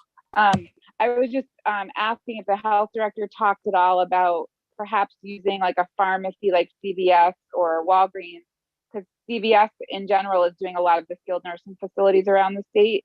And then they're just sending in 2 or 3 pharmacists or pharmacy assistants in order to vaccinate. And then the staff itself at the nursing facilities are the ones that are doing the data entry. So I'm not sure if this really gets at your question, but my understanding from our health director is that the reason we're not pushing our folks to those clinics is that this 55 plus group is going to be added. And that was not your question. I'm sorry. I'm talking about having CVS run our clinic, or not CVS, but a pharmacy come to the high school to do the clinic rather than relying on our staff to do the clinic. That's what I was. Yes. Okay. I think that's a good question. And I think certainly we would consider that. Again, you talk about cost. I think to outsource the entire thing might not be the best use of our funds. And certainly my suspicion is that some of these groups will reach out to us if they can actually do that. But I guess to my previous point was, from the health director's perspective, he believes those clinics are going to be so inundated with this wave of 55 plus that's going to be added. That's why he really recommended that we try to run our own clinic if we can, so that we're not, even though we're in that priority group, we're not, we wouldn't be able to get priority standing ahead of the 55 plus population at one of those clinics unless they were willing to, as you suggested, basically dedicate the resources to our efforts. And again, if that's an option that we can exercise, we'll certainly look into that. It's just, I guess I would say we do have 5 highly trained school nurses who know our staff, who know our facilities, who know our people, and they feel like they would like to take on this challenge, and that it's the right thing to do. But they are more than welcoming of assistance from others, volunteer or paid. But I guess the volunteers help us save a little more money for other things. But I think we'll take the help wherever we can get it. So good question. Doug, I just want to say and thank you and all your staff for this degree of planning for this. It seems like you all have thought this through extensively. And I would just, say from a simple standpoint, like the goal is to maximize the number of vaccines that our staff receive in the shortest period of time and get the highest percentage of staff vaccinated. I think, the plan that you've rolled out is the right plan to do that. I think any plan that delayed and spread it over days or tried to utilize other services would not be able to accomplish that. So, in my opinion, I think this is the right way to go. I agree. I think it's the best thing for the students to have this expedited in a single day. Dr. Taylor, can you help me with what would be the length of time between the first vaccination and the second? Yeah, it's going to depend on scheduling and everything else. Most of the time, it's got to be at least 2 weeks. But 2 weeks. Right. One benefit I hope that comes from this is cohort C students.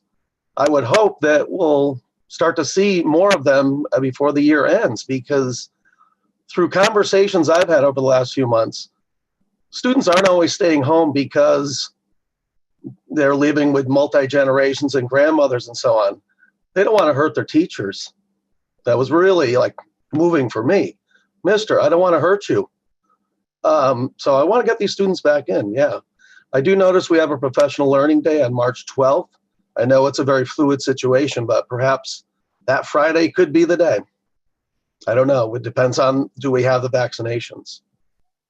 Actually, we changed that day, Jamie. So it's not on the Friday. Remember at our meeting, we had talked about moving the professional learning day to Wednesday, so that all early release days would be on Wednesdays.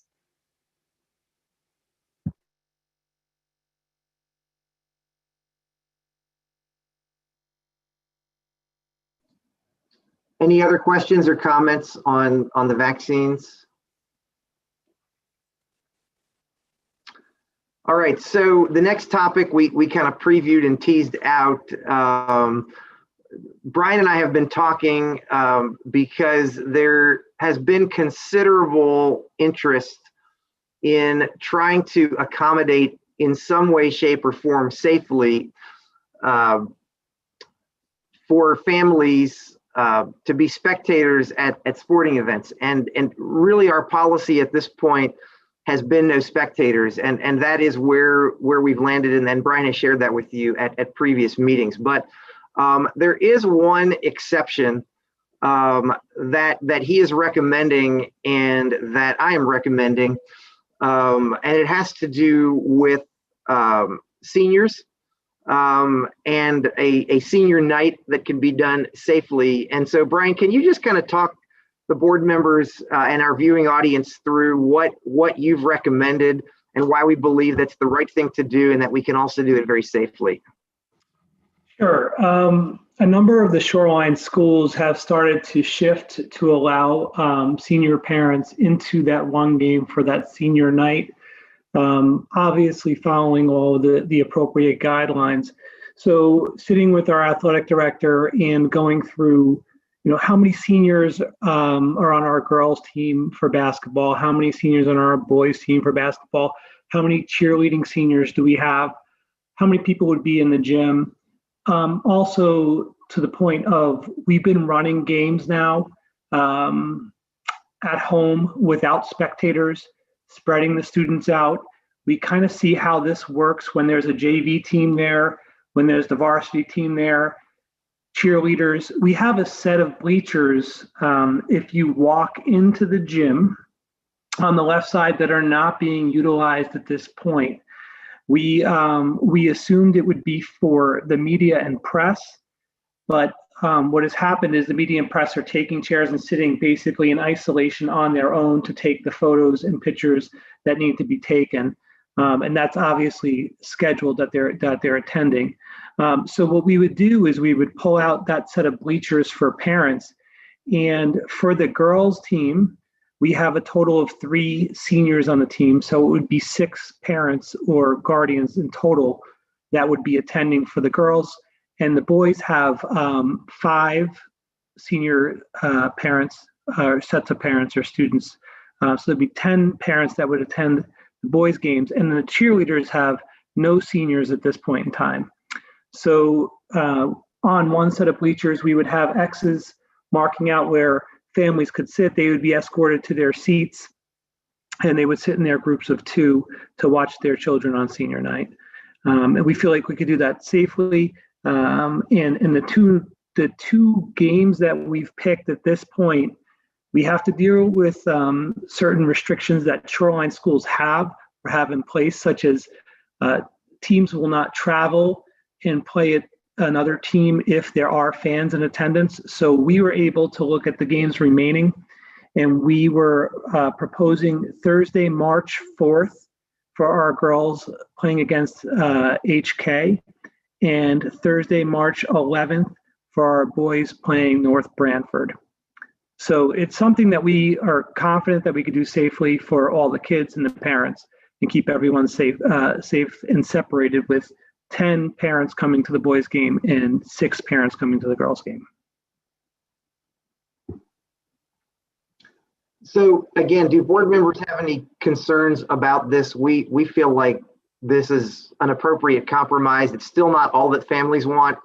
It's not all levels. It's not all games. But we feel like this is reasonable. Or do you have any questions for Brian about how this might work?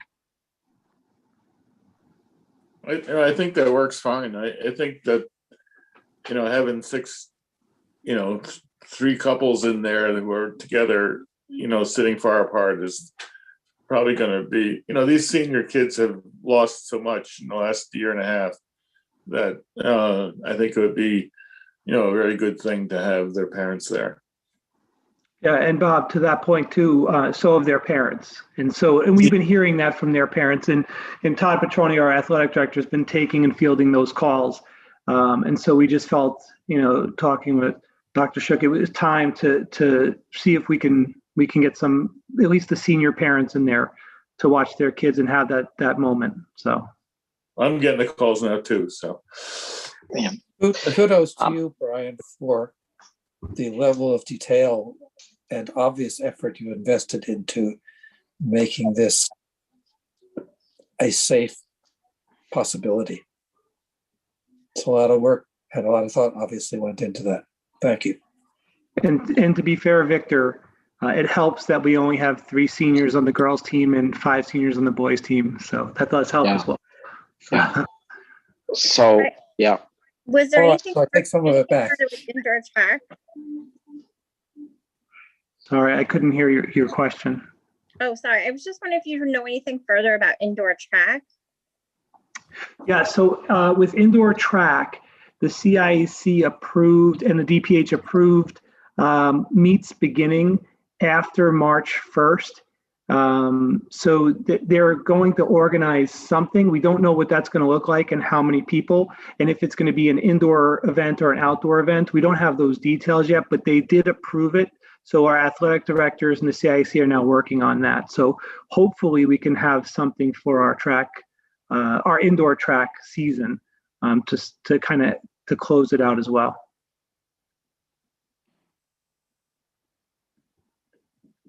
All right, thank you, Brian. If there's nothing further, I'm sorry. Go ahead, Bob.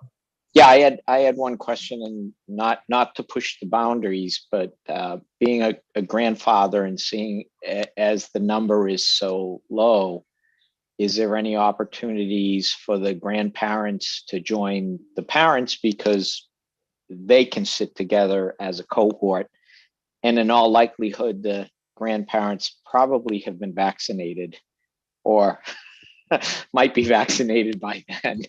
So I don't know, is any thoughts given to that? Well, we're trying to stay in line with the rest of the Shoreline and how they ran their senior events and how they're honoring that, just seniors only. We're trying to stick together as a group. To be fair and honest, there are 2 schools that have kind of veered off a little bit, and they've allowed a few more than just senior parents in and more than 1 game. It's really 1 school, and now another's been added. But as a core of Shoreline schools, we're trying to stay together and just stick with just the senior parents and parents or guardians and 2 tickets per person or 2 per child. But all the games are available online, so you could watch them online through the National Federation of High School Sports Network. And we, as a district, have paid that subscription fee for the year for all parents and grandparents.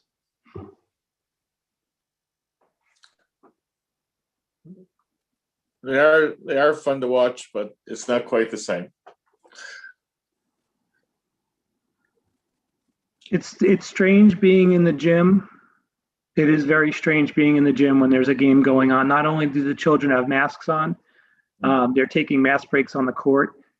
See the cheerleaders spread out and the players spread out. It's honestly, it's very sad, and it's not what anyone wants. But I'm grateful the kids are getting to play. So. Yeah. And they seem to be enjoying being able to do it. So that's great. Anything else, Doug? No, don't you think that's enough? Yes. Kim, do you have a Director of Finance report? I do. I have 2 quick items. One we'll address under new business. That's the cafeteria transfer that we had talked about last meeting. And also the security vestibules. I mentioned that last week or 2 weeks ago and told you I would give you an update tonight. So the cost of the ballistic and bulletproof glasses increased over the past 2 years. The cost of our project for Strong and Coggins went up by 80%. So the state approved our application, but they told us we needed to get additional funding for this increase before they would move any further on it.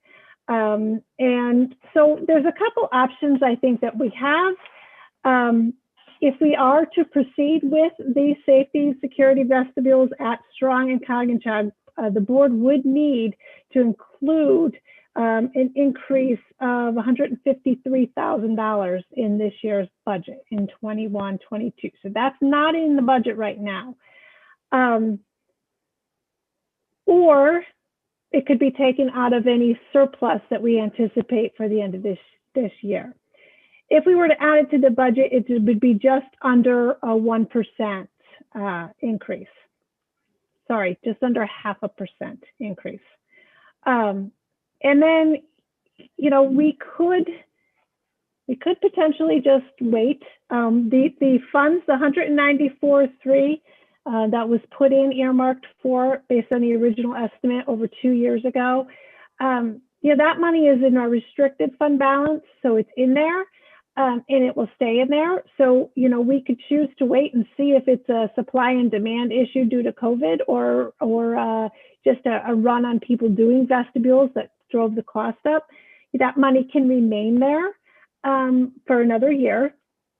And then another option would be to release it and not do the project. And that money would then be released into the fund balance, and it would just count towards what we do is going towards, you know, future budgets. We can also potentially talk about redirecting those funds. They were earmarked for security. So we could then do other areas of security depending on, you know, updated information, different priorities.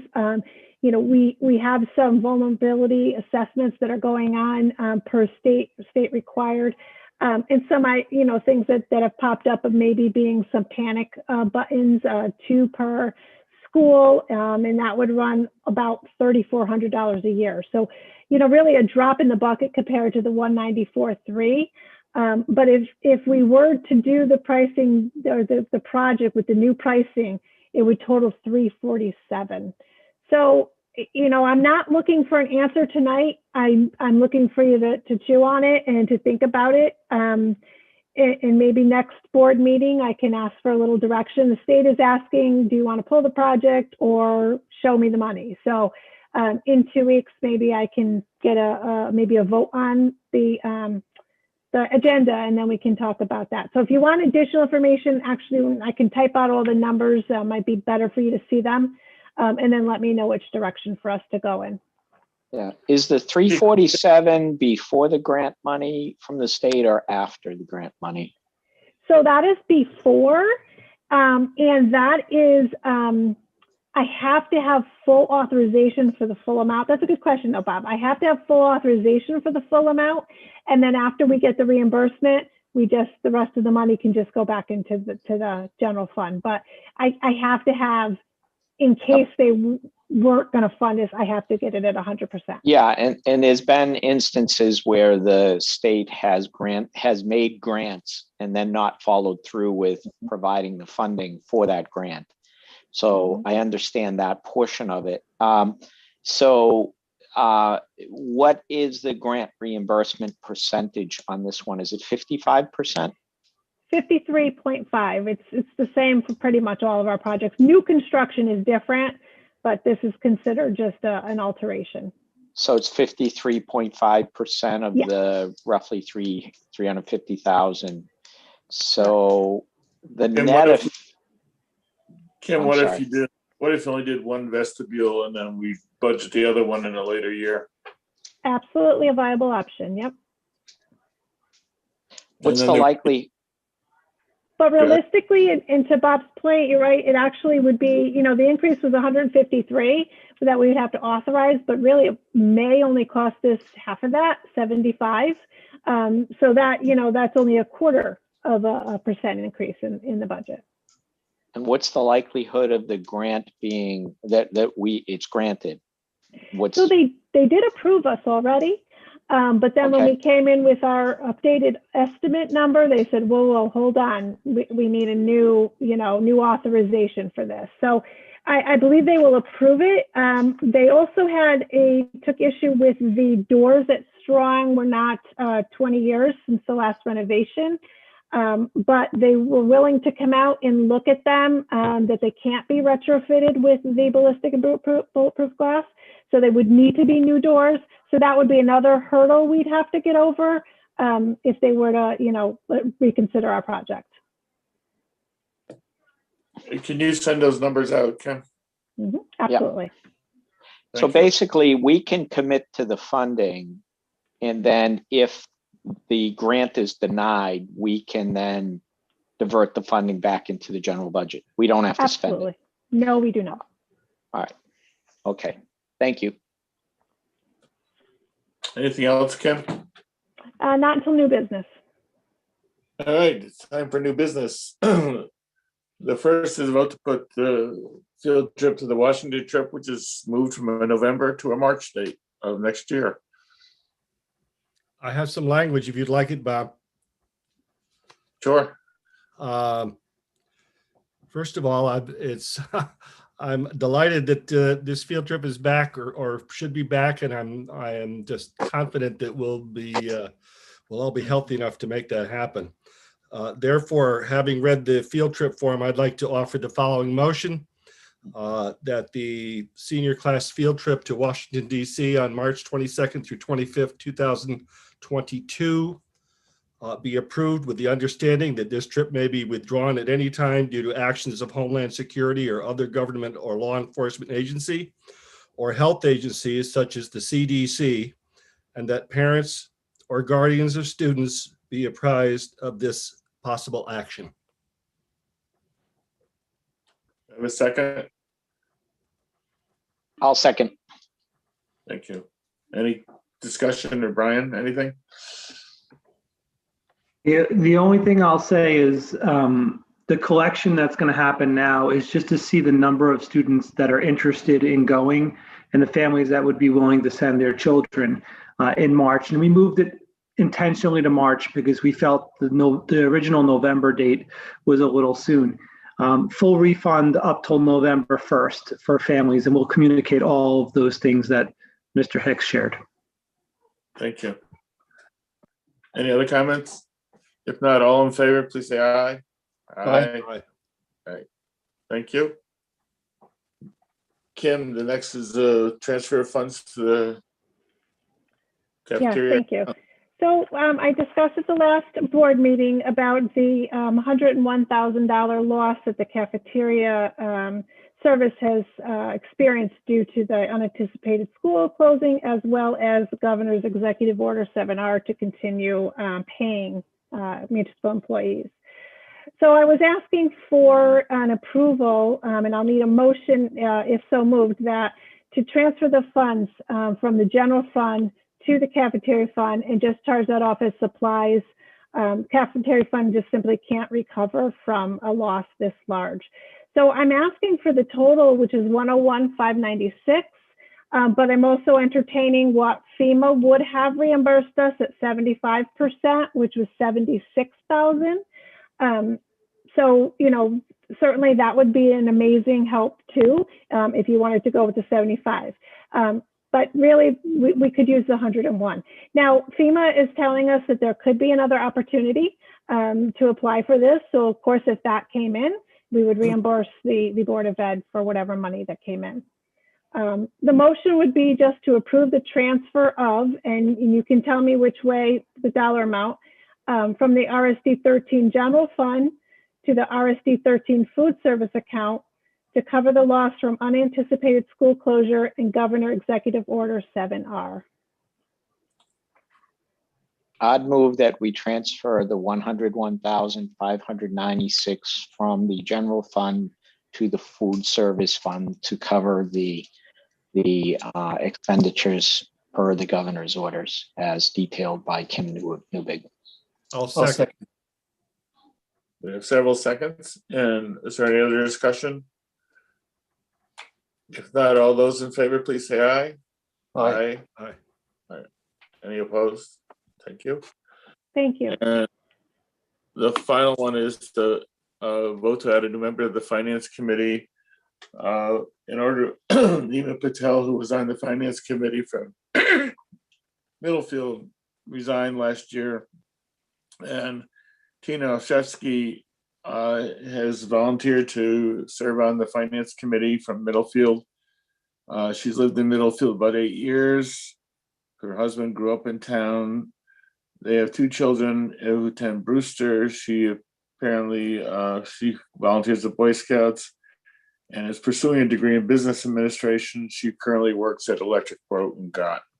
And she volunteered to come to the meeting of Finance Committee Monday night and is interested in serving on that committee. So I would recommend a vote to have her serve on the Finance Committee. I'd make a motion for her to serve on the Finance Committee. Is there a second? Any seconds? Thank you. Any other comments? All in favor, please say aye. Aye. Aye. Thank you very much. Time for public comment. We've got one caller. Caller, if you wish to speak, please dial *9.